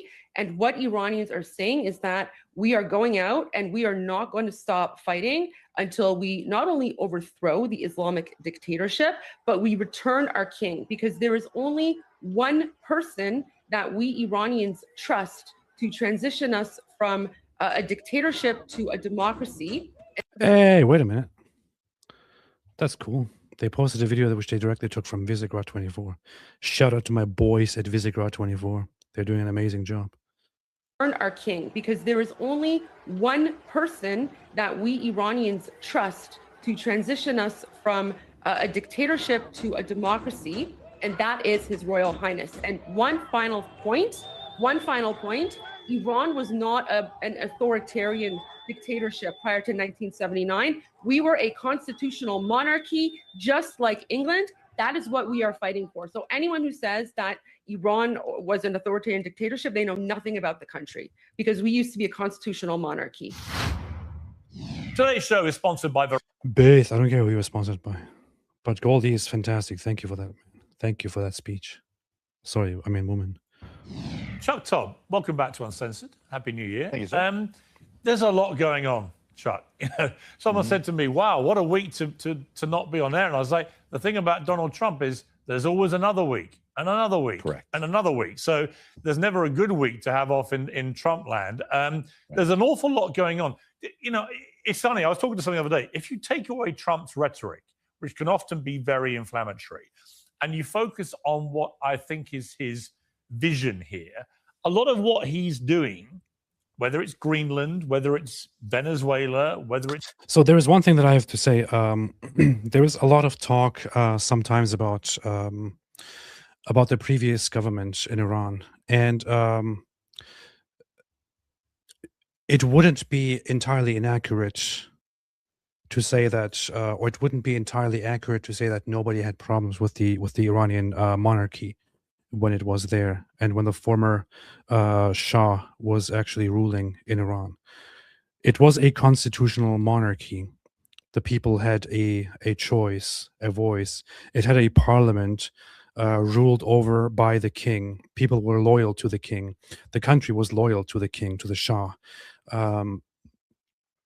It had its politicians, which were all active. People could participate in elections. However, the Islamic Revolution in 1979 did not just happen with a bunch of people overruling people's, lack of desire for a change and imposing an Islamic government over people. The Islamic Revolution weaponized certain talking points and certain sentiments that people had in pre-Islamic Iran. They did use a lot of propaganda inside Iran, especially the communists and the Islamists, to say that that the king is a puppet, that the king doesn't want your freedom. He doesn't want you to have rights. He doesn't want you to have proper voting rights. The king is the system is being heavily restricted. Your votes do not count. There is so much corruption going on. They do not allow you to vote. They don't count your votes properly and all that. And to some extent, some people would argue that those accusations were not entirely unfounded. And please don't be offended and angry at me, dear Iranians. I'm not saying what you think I'm saying. There were under the constitutional monarchy, there were certain processes during the elections where there was heavy monitoring going on, because the Shah had great concerns. He had great concerns that there are major elements within the country of Iran who want to overthrow the government and impose an Islamic communist system, which is why he used a secret police force to monitor people and monitor organizations and do certain crackdowns and monitor elections and such as well. Here is the issue. It turns out that he wasn't really wrong, right? Because what the Shah was saying was that that there is a green-red alliance, an alliance of the Islamists and the communists or socialists who are enemies of the country and who want to overthrow this this government and who want to impose their own Islamic communist ideals on everyone. Guess what? That's what actually happened. During the Islamic Revolution, the communists, socialists, and the Islamists together toppled the government and took over the country. And exactly as the king predicted, they started oppressing the people brutally. Brutally. So the Shah and his forces had actually every right to be a little bit paranoid about these. Sorry, yeah, it was black and red. It was he called it black and red, not green and red. The Shah called it black and red, not green and red. As soon as I said it, I thought, wait a minute, that's not what he said. We call it green and red today, referring to Islam and socialism. What he called it was black and red. Black also referring to Islamists. As soon as they took over, they started oppressing the people. And now the people want to go back and get rid of this Islamic revolution once and for all. So, that's that. It's Iran. I can understand the argument. You know, I may not like the way he expresses himself with some of this. I understand the argument. What do you think is the overview here for Donald Trump? Well, I think this is a case of opportunism, right? Look, I was just in the region. I was in Abu Dhabi about a month ago, which obviously is a home to quite a large Iranian diaspora. And this is before these protests got the attention. And I came away from there in my discussions and meetings with various Iranian journalists and experts. The optimism that the regime is going to fall was high then. And I had another colleague who went in country over the last 6 months. And look, there's not drinking water in Tehran, right? Like this, what you're seeing, the level of desperation with the people, I think, is at a level that we haven't been able to fully understand frankly, as outsiders, because of the media repression and how little we actually are seeing what's happening in country. But when you talk to Iranians that have either been in country or are communicating, you know, you do get this sense. So this is coming. And I think this is a question, what does Donald Trump want to do? This is a bit of opportunism. I don't think he wants to get involved. Like I think pre-protests, he was probably willing to negotiate with the regime in some form or another. Now, any attempt to negotiate with the Iranian regime is a mistake. You are simply killing people if you do that. Hang on, I want to check this out here for a second. To all Iranian patriots, keep protesting, take over your institutions if possible, and save the name of the killers and the abusers that are abusing you. You're being very badly abused. If the numbers are right now, I hear 5 different sets of numbers. I hear numbers. Look, 1 death is too much, but I hear much lower numbers, and then I hear much higher numbers. But I say save their names because they'll pay a very big price. And I've canceled all meetings with the Iranian officials until the senseless killing of protesters stops. And all I say to them is help is on its way. You saw that I put tariffs on anybody doing business with Iran. Just went into effect today. And I say, make Iran great again. You know, it was a great country until these monsters came in and took it over. Tariffs are not enough. Tariffs are not enough. Not enough. I think he sees where the wind is blowing. That's all very cool, but I want to hear more of Goldie and Chunk or that other guy. Now let's hear what this guy is saying. The Iranian people know that we will support them. The biggest problem that we had, One of the major problems that we had in Iraq, the biggest problem being we went into Iraq, was we immediately disbanded the Ba'ath Party. And although they looked bad because they were doing what Saddam Hussein wanted, they're doing that because they want to keep their heads on their own shoulders. They're going to do what they need to do to survive and keep their family alive. We got rid of them, and then foreign fighters came in, and obviously we know the Civil War started. It was chaos for a long, long time. Right now, what's happening there, if the Iranians know that we're going to help, but then our media backs out and they're not sure about us, who knows what they're going to do? But I do know that foreign fighters are now going into Iran to try to help, be that the Mahdi army, who the Shias, or is it Hezbollah, even Hamas. I mean, they were getting funding through the Iranians, but I believe they're Sunni, and I'm not sure what's going to happen there. But I think the bottom line, and this is me just trying to be an honest broker, I think we should do as allies everything we can to support the Iranian people and help them get what they want. This is not Robo. That's good. That's good enough. Good enough. Now let me hear the exchange between these guys here. Incredible result. Scan the rock and Mohammed Morandi, professor now to someone who's been on Uncensored a few times. Mohammed Morandi, professor at Tehran University, a supporter of the regime. Welcome back to Uncensored. This guy should never be on Piers Morgan or anywhere for that matter, for anything. Uncensored, Mohammed Morandi, I appreciate you coming on. What is your assessment of what is happening on the ground in Iran? Well, first of all, when you say a supporter of the regime, you're framing it in a certain way. I assume you are a supporter of the British or the American regime. But it's obvious what happened. We had currency manipulation last week. The currency fell 30–40%. It was carried out by the United States, forcing neighboring countries not to cooperate with Iranians over the currency. Then we had peaceful protests among business people.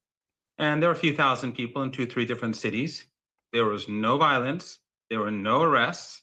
Nothing happened. Then the next day, we had more protests, roughly the same size, I guess. I don't remember exactly. Then we had infiltration, and we had violent rioters. And that was the beginning of extreme violence, which peaked on Thursday night. And we know that Pompeo, the former head of the CIA, said that Mossad is on the ground with the rioters. We have Mossad in a Persian statement. They said that they are on the ground. And the most interesting thing of all is that late on Thursday night, during the height of the riots, if Mossad is actually on the ground helping the Iranians, then I'm very, very happy about that. Very happy about that. But you see what they're doing, and I would say that might be a mistake to actually point it out. But you see what the what the Islamic regime is doing. They simply depict everybody who's participating in these protests as Mossad, using this as an excuse and killing Iranians in the thousands, in the tens of thousands, and calling everybody Mossad. You have to be a complete lunatic to believe that all the people protesting in Iran and walking out there against this regime are actually Israeli Mossad agents.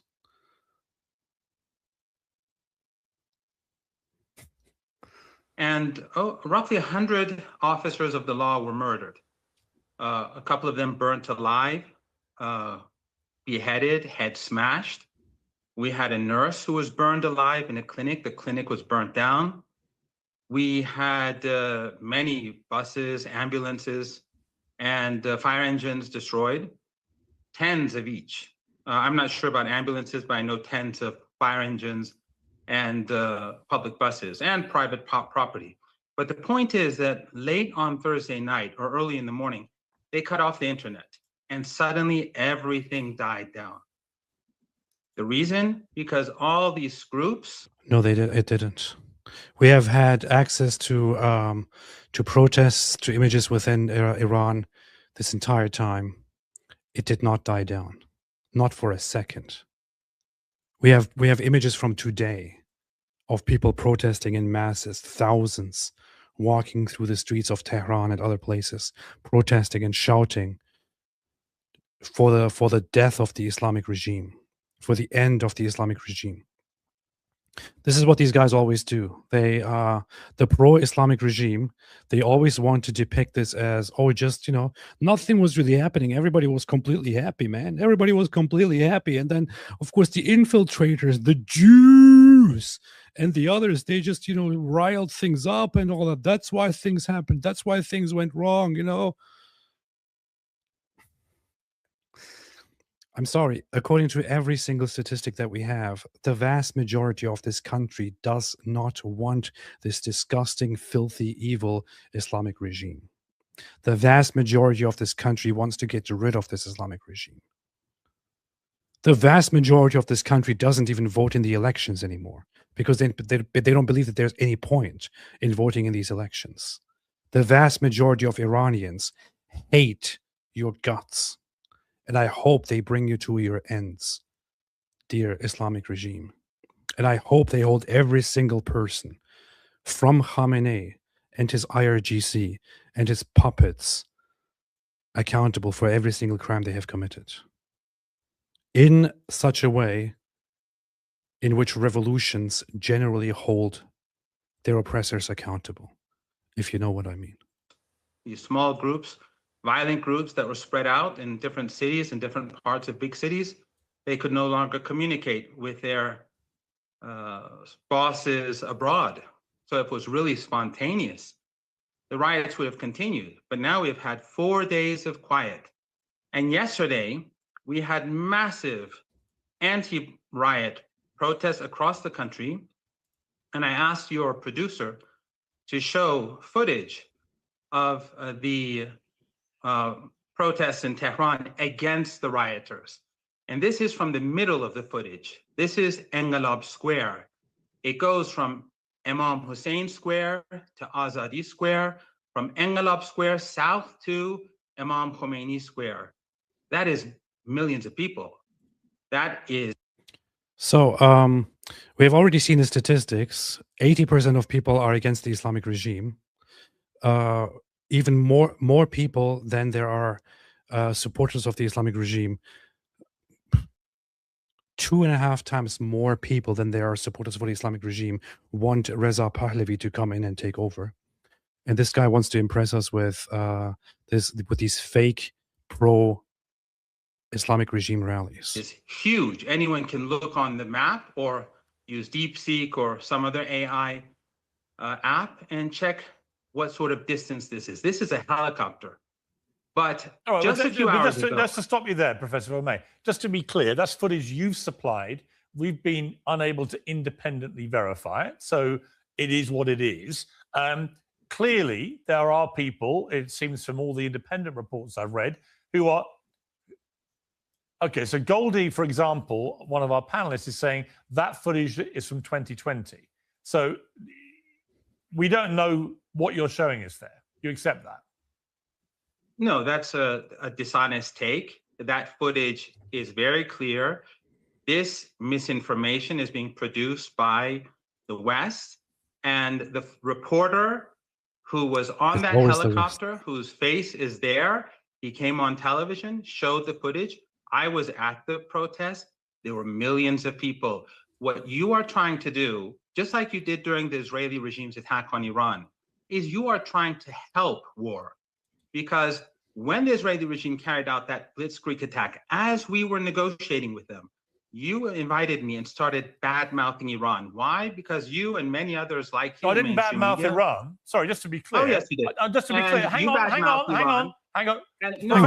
Professor, just to be clear, I never bad-mouthed Iran. I bad-mouthed the Iranian regime, which I think is one of the most malevolent regimes in the world. That's not bad-mouthing the country of Iran or the Iranian people. Now, I want to bring in Goldie Gamari because she wants to directly challenge. She wants to directly challenge what you have said. One-on-one. Yes, you said that's it's fine. A one-on-one. That's fine. Your producer. But you've accused her. You do not allow. Look how scared he is, man. Look how scared he is to actually be challenged by an Iranian woman. Look how terrified he is to be challenged by an Iranian woman. He is shitting his pants because Piers Morgan wants to bring in an Iranian woman who calmly comes in with a smile on her face. Look how terrified he is. Look how terrified he is, man. Allow me to Fine, continue. but you have Your producer said. Yes. It's a one-on-one between you and me. Yes. You're escaping the debate. Hang on, Goldie. Hang on, Goldie. Hang on, please. Don't all talk at once. Professor Morandi. Professor Morandi. You and me. Professor Morandi. Let me. Can somebody tell me what she's saying in Persian here, in Farsi? She's probably taking this opportunity. What is she saying? And I mean, I could just ask her, I guess. Goldie, please let me handle this. Professor Morandi, here's why I brought Goldie back into the conversation with you. No, so you're being dishonest. Because she says to us, have you watched that footage? It is actually not what you have said it is. Goldie, tell the professor. She said that when they win, the biggest part left of him will be his pinky finger.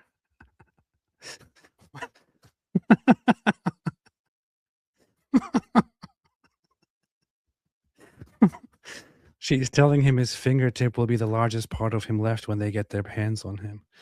Damn. Damn. I completely sympathize with her position because this guy is the mouthpiece of these murderers. So what you believe that footage is? That footage is from Qasem Soleimani's funeral in 2020. That is not footage from today. That is 100% propaganda. The Islamic regime, they are liars. They are murderers. They are thieves. I don't even know how he has access to the internet right now. The internet is shut off. The internet is shut off. Where is he communicating from? Okay, now here, I just want to remind you that your producer said this is a one-on-one. Yeah. And like on previous occasions, I cannot talk to women, especially not to Iranian women. They are the worst. They are the worst. Whenever I talk to an Iranian woman, I have very, very bad feelings. I get very nervous. And when they catch me talk to a woman, especially if they catch me talk to an Iranian woman, what will my masters do to me? You were very, very clear that this was supposed to be a one-on-one between you and me, so I could hear your beautiful voice and we could talk to each other. I did not agree to talk to an Iranian woman. They're very scary. You do not abide by what you say you'll do. Well, you made a statement. You made a statement and gave us footage, which one of our panelists has directly challenged. But just to respond, in the General Qasem Soleimani's funeral, the bodies were on trucks, and there are no trucks in this crowd. And the crowd goes from Imam Hussein Square, which is to the top, towards the top. The crowd here goes all the way to Imam Hussein Square. The bodies never went there. The bodies the funeral procession began at the University of Tehran. So the path of the General Soleimani funeral and his companions was not towards Imam Hussein. And here, where are the trucks? Where's the funeral procession? Because it was not just him. There were a number of people who were murdered. Don't pretend. If the people of Iran were actually so much supporting the Islamic regime, does anybody think that the Islamic regime would actually feel the need to shut down the internet connection and phone calls for everybody within the country? So, my God, this is almost like it's from a movie, right? About a tyrannical regime that relies fully on propaganda and lies while killing its people. They shut down the internet and phones for everybody, and then they publish a fake video in which they show everybody actually supporting the government. Meanwhile, they kill over 12,000 people. Please, Iranians, rise up, finish these bastards once and for all. Please, America, help them and let them do whatever they want to do to the Islamic regime And all its agents. No one can pretend that the rallies yesterday, which took place across Iran, in Mashhad, in Tabriz, in Maran, in Esfahan, The rally, the footage rally, all been debunked. This woman, Pierce, if you next time, I won't come again on your show because every time you're dishonest. You won't be able to come again on the show because when Iran is free, we're going to get you. You're going to go to jail. To be fair, let me explain. Goldie, let me explain. People on your hands right now. Goldie, I will come back to Goldie and the panel in a moment. I'll go back to one-on-one. I will go back to what, Professor, I will go back to one-on-one with you now. She wanted to directly challenge that footage. She's done so. You have responded. That is perfectly legitimate journalism from where I'm sitting. No, that's not acceptable, Pierce. In any case. That's not acceptable because she's a woman and I'm a man and I am for the Islamic Republic and she's a woman and she's an Iranian woman. So how can an Iranian woman actually speak to me when I am a supporter of the Islamic Republic? She's an Iranian woman. They're evil. Just out. Okay, shut the fuck up. So let's see. Let's go back to the panel. Anything else? I had to mute that guy. I can always tell when I'm listening to someone. There's work. Fine. And not just the state of Israel. Yeah. Goldie, let me bring you in here. You were born in Iran. Do you feel this is different to previous uprisings? Yes, absolutely. This is different. This time around, the stars have aligned, Pierce. So this isn't the first time that we have tried to overthrow the Islamic dictatorship. We've been trying for the last 47 years, in fact.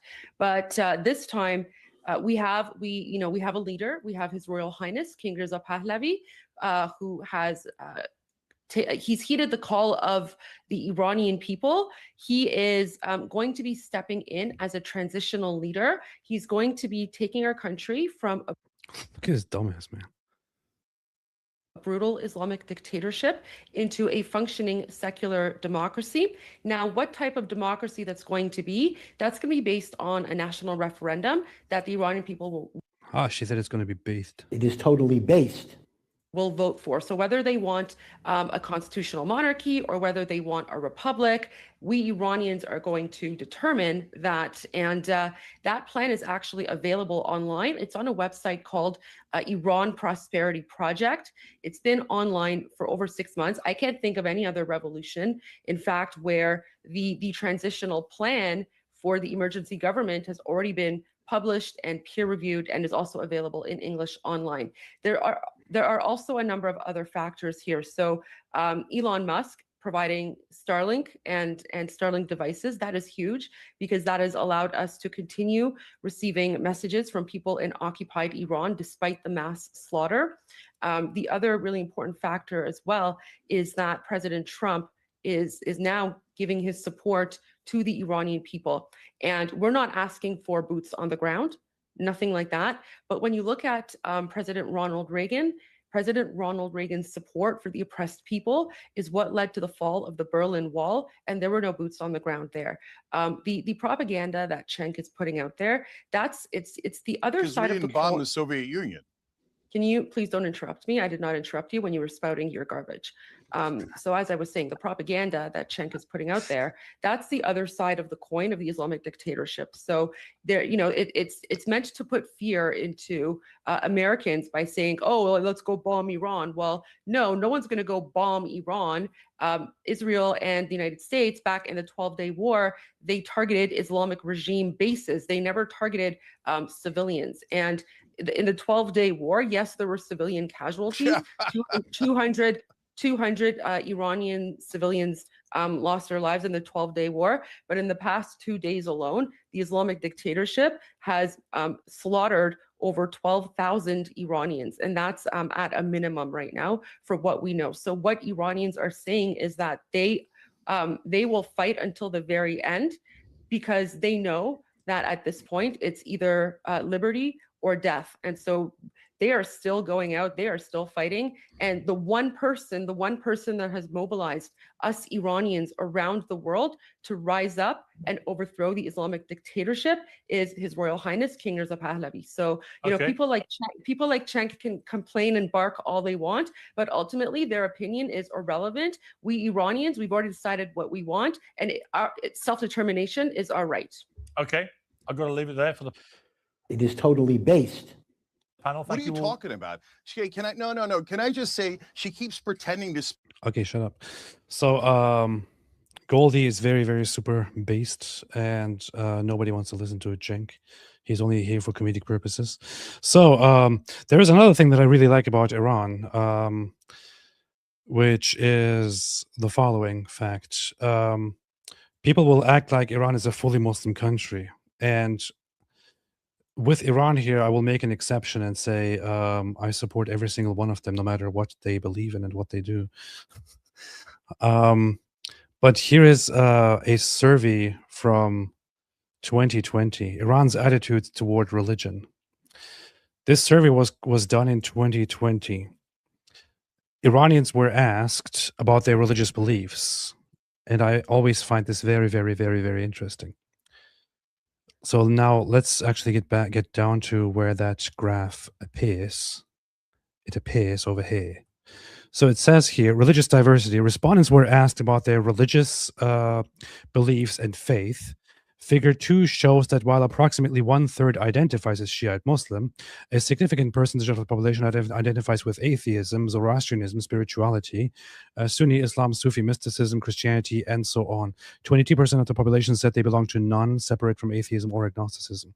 So here is a survey where Iranians themselves were asked what religion they identify with or which is closer to their beliefs and their faith. As you can see, in a naturally, historically Shiite Muslim country, the largest is still Shiite, but it's only 32%. For example, if you look at the official numbers of the Islamic regime, they will tell you that that Iran is 99% Shia Muslim, which is complete nonsense. In fact, religious demographics according to Islamic Republic. If you search for it, so here you go. According to the official estimates from the Islamic Republic of Iran, Muslims make up 99.4% of the population, with 90 to 95% being Shia and 5 to 10% Sunni. This is what the Islamic regime tells you. This is what the Islamic regime tells people, tells its own people, and also tells the rest of the world. That 99.4% of the country are Muslims, whereas 90 to 95% are Shia and 5 to 10% are Sunni. In reality, when you ask the people themselves, 32.2% identify as Shia Muslim. 5% identify as Sunni Muslim. 3% identify as Sufi. And that's it. These are all the Muslims here. 22% identify with nothing. 8% or 8.8% identify as atheists.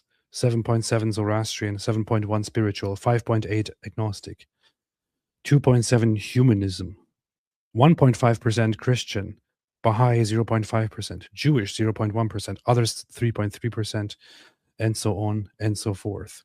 So the idea that this is a fully Muslim country that is full of just all Shiite Muslims who just want their Islamic government is complete nonsense. Complete nonsense. Absolute complete nonsense.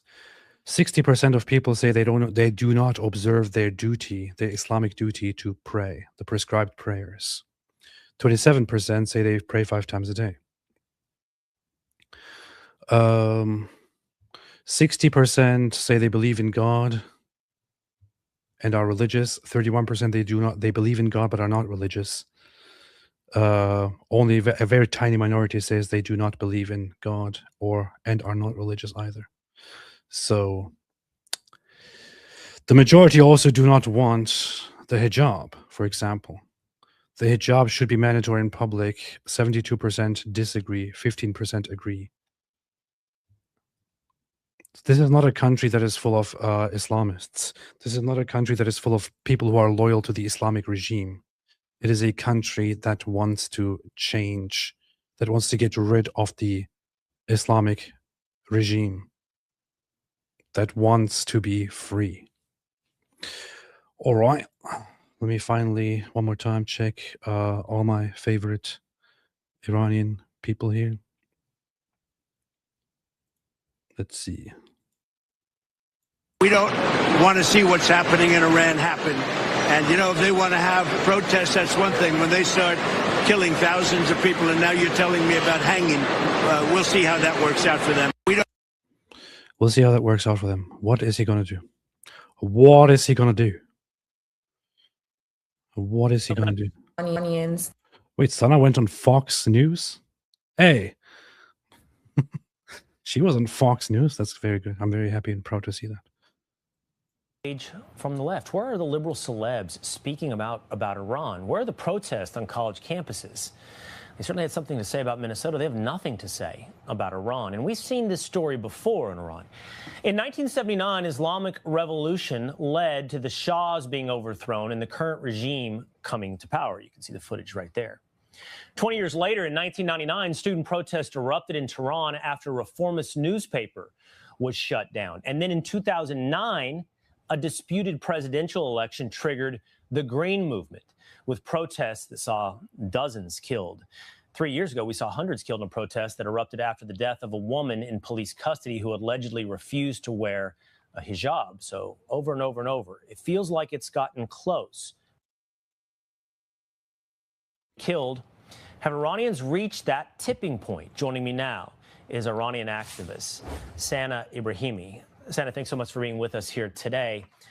Do you think it's different this time? Do you think it's reaching a critical tipping point in Iran? Yes, I firmly believe, alongside many of Iranians inside and outside of Iran and observers, that this time is completely different because unlike other previous uprisings, this time people are rallying behind a unifying figure, Prince Reza Pahlavi. He put out a call. People said yes to his call. He has brought people together, and people have been chanting his name out on the streets and have been calling for the overthrow of the regime while fighting this evil, brutal regime empty-handed, fighting for their homeland, their liberty, and their freedom. So yes, I believe this time is completely different from what we've seen so far. But I hope so too. So Sana Ibrahimi is a wonderful voice. She was on my channel before. If you want to follow her, you can find her on X, on Twitter, and check out more of that. Fantastic to listen to. All right. Let me quickly have a final look at the updates on the news. Doctor describes patients riddled with bullets.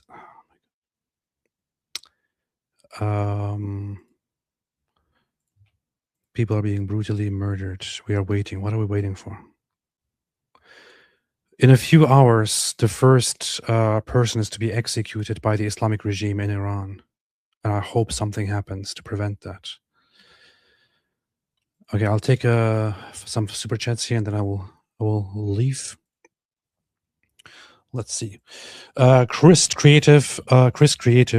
Sorry, but everyone in the US is scared of Iran and have been for decades for some reason. We still owe them for 1983 Lebanon Marine Barracks incident. We do indeed. They killed Americans. Soldier of Christ. If Iranian government is to collapse and Islam dies in Iran, do you think it will have ripple effect across the region and help Islam to die out? I pray so. Anyway, Junior is absolutely retarded. It certainly will have an impact on Islam on a larger scale. Will it help the defeat of Islam in the region? Difficult to say, because the Islamic regime is a Shia government as opposed to most of the Islamic governments, which are Sunni governments. They would see it actually possibly as a good sign if the Shia regime falls. But still, it doesn't matter. They need to fall. Victor Rodriguez, Lord Jesus bless Iran and its people. Amen. Jetboy, God bless you, AP. Keep up good work. Good night. Chad Ryan, I wonder if they tell Trump they have USA hostages. Johanna, Queen Esther, and King Artaxerxes, all of Haman's archetypes will always fall. They should. Gemina Donati says, AP, my pet theory is that PBUH-SWT-RA came from the Middle Sasanian Persian Garod Manik Vahisht, said after the name of a Zoroastrian who has died, meaning may he, she be worthy of paradise. Gloria in excelsis Deo. I mean, it could just be a common thing among Middle Eastern cultures at that time. Pretty sure that the Israelites would also say certain phrases when remembering somebody. In fact, they do that today in prayers and all that. Remembering somebody with a good phrase, or somebody who was bad with something bad, somebody who was honorable or a man of God with a certain phrase and such. Burnt toast pace girlfriend. Burnt toast space girl. Stay away from Islam. Indeed. How do I not have that on my soundboard here? I don't know. Stocky Pants. Chunk Yogurt is an idiot. Goldie did great. Goldie always does great. Goldie always does great. Oh yeah, I don't have it on my soundboard, but I have this one here. How about that? Stay away from Islam. Stay away from Islam. Cool. And Wyckoff, good to see you here. The protesters need the internet back up to plan. That's true. You're one of my favorite YouTubers, says Olivia. AP, you have opened my eyes to the truth about Islam. Thank you for everything you've done. Iran will be free. Thank you so much, Olivia. I appreciate that very, very much. Israel Bethel, look at Goldie's face. LMAO. I know she was very amused at Chunk Yogurt. Young Jerk Junk puts wants regime change in America and Israel. He's Mohammed's bum after all, Zut. Yeah.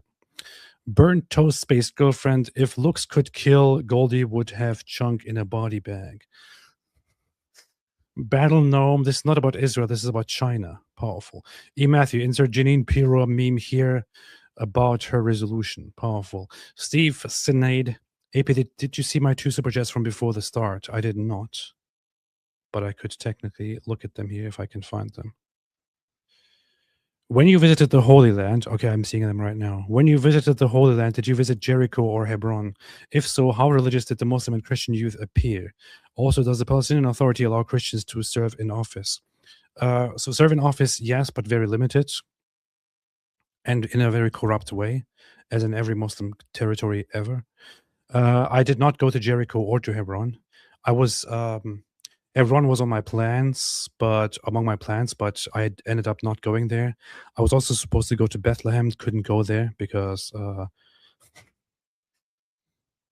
after a video came out of Tommy Robinson and me on the Temple Mount, my face was suddenly being plastered all over West Bank Palestinian media. And then so I got the advice that I probably shouldn't be going into West Bank territory. But so I haven't been to those places, but I have been to a few interesting settlement and West Bank territories. I shall talk about that some other time. I read that Caliph Ali had people flogged for insulting King David. Could this be used as an argument that Caliph Ali would disapprove of the burning of the Israel flag, since it has the Star of David? I wouldn't think so, Steve, because the Star of David is not really the Star of David. I mean, it was also called the Star of Solomon, but or the Seal of Solomon, but it's not necessarily recognized as a star belonging to King David. So that's that. Anyway, hope that answers the question. It probably doesn't. Amir the Cricket, thank you for your super sticker. JH says, if someone dismisses mass civilian casualties, including children, as acceptable or justified, they lose credibility when they later invoke human rights and freedom elsewhere. Cool. Kit Kat for Christ, I stand with the Iranian people. Good. We should all. The USSR installed Mossadegh. Shah was a true king. Mike Rochwinger, TYT and Candace's audiences are mostly the same now. That's still kind of difficult to believe, but I believe you.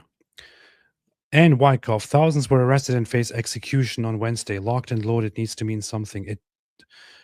That's the thing. Donald Trump said that if the Islamic regime starts killing Iranians, then we will come and stop them. We are locked and loaded. They have so far killed 12,000 people. They are set to execute thousands of others. What are we waiting for? Ari was on Mossad, then who was Mossadegh? Exactly. Yo-Yo Hane, everyone I don't like is a Mossad, Israel, and CIA agent. A child's guide to online Middle East discussion. Albigensian, Goldie told him in Persian when they catch him, the biggest part left of him will be the tip of his finger. It is totally based. Matthew Moore, so I've discovered that I'm definitely into Middle Eastern women, at least the Christian ones. God bless you all. I'm very happy for you. Vince of New Scotland, I'm praying for Iranians' freedom. Rachel Gilmore been speaking shit live tonight. Who's Rachel Gilmore? I have no idea who that is. No idea who that is. About Goldie, she needs to get some response, in my opinion. Love Goldie. We love Goldie. I have no idea who Rachel Gilmore is. Norm Allman, the way the roach refuses to talk to Goldie is disgusting. Jumbo coward. Indeed, jumbo coward. Love you again, buddy. Thank you, Ari. You keep me strong. That's very, very good to hear. I'm very happy to have you here always. And Lily, Iran and Iranians are not equal to the occupying brutal regime of mullahs. This regime came to power 47 years ago with the help of Western governments, including the USA at the time of Carter presidency. That is true. I want to, before I leave, take the opportunity to just talk about one minor thing, which often gets people a little bit confused. When we say Iran, I specifically try to make a separation between the Islamic regime and Iran, because Iran is a very honorable name for the people of Iran. Iran means land of Iran comes from the ancient name of Iran. It was called Iran Shahr, which in Persian means the land or realm of the Aryans. So, or of Iranians. So Iran is based on that ancient name of Iran. It has nothing to do with Islam. Sometime when we talk about Iran, some people who deal with Islamism and Islam and those kinds of things make the mistake of saying Persia, and we support Persia, or make Iran Persia again, or things like that. Now, Persia is a perfectly acceptable name. It can also be used as a name for Iran. But the actual original name that Iranians themselves use for Iran is Iran. It is the original name. So Iran is the name that Iranians themselves, that Persians themselves prefer. You can describe their language as Persian or as Farsi, and you can, as an exonym from another country's perspective, describe it as Persia.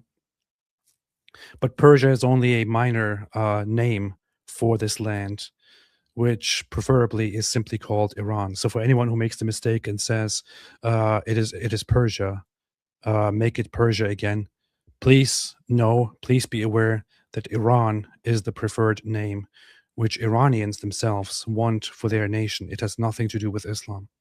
Islamists have simply taken hostage the beautiful nation of Iran and have tried to abuse Iran and the people.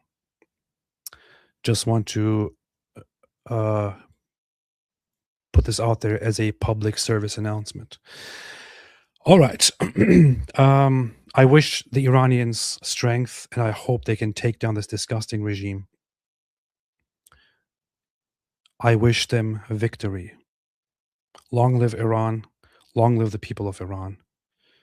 Death to the Islamic regime, and long live the Shah. I'm out of here. Shout out once again to Armin Navabi, Mahir Tusi, Goldie Amari, Sana Ibrahimi, and Elika Libon, among many other Iranian voices that I find perfect to follow.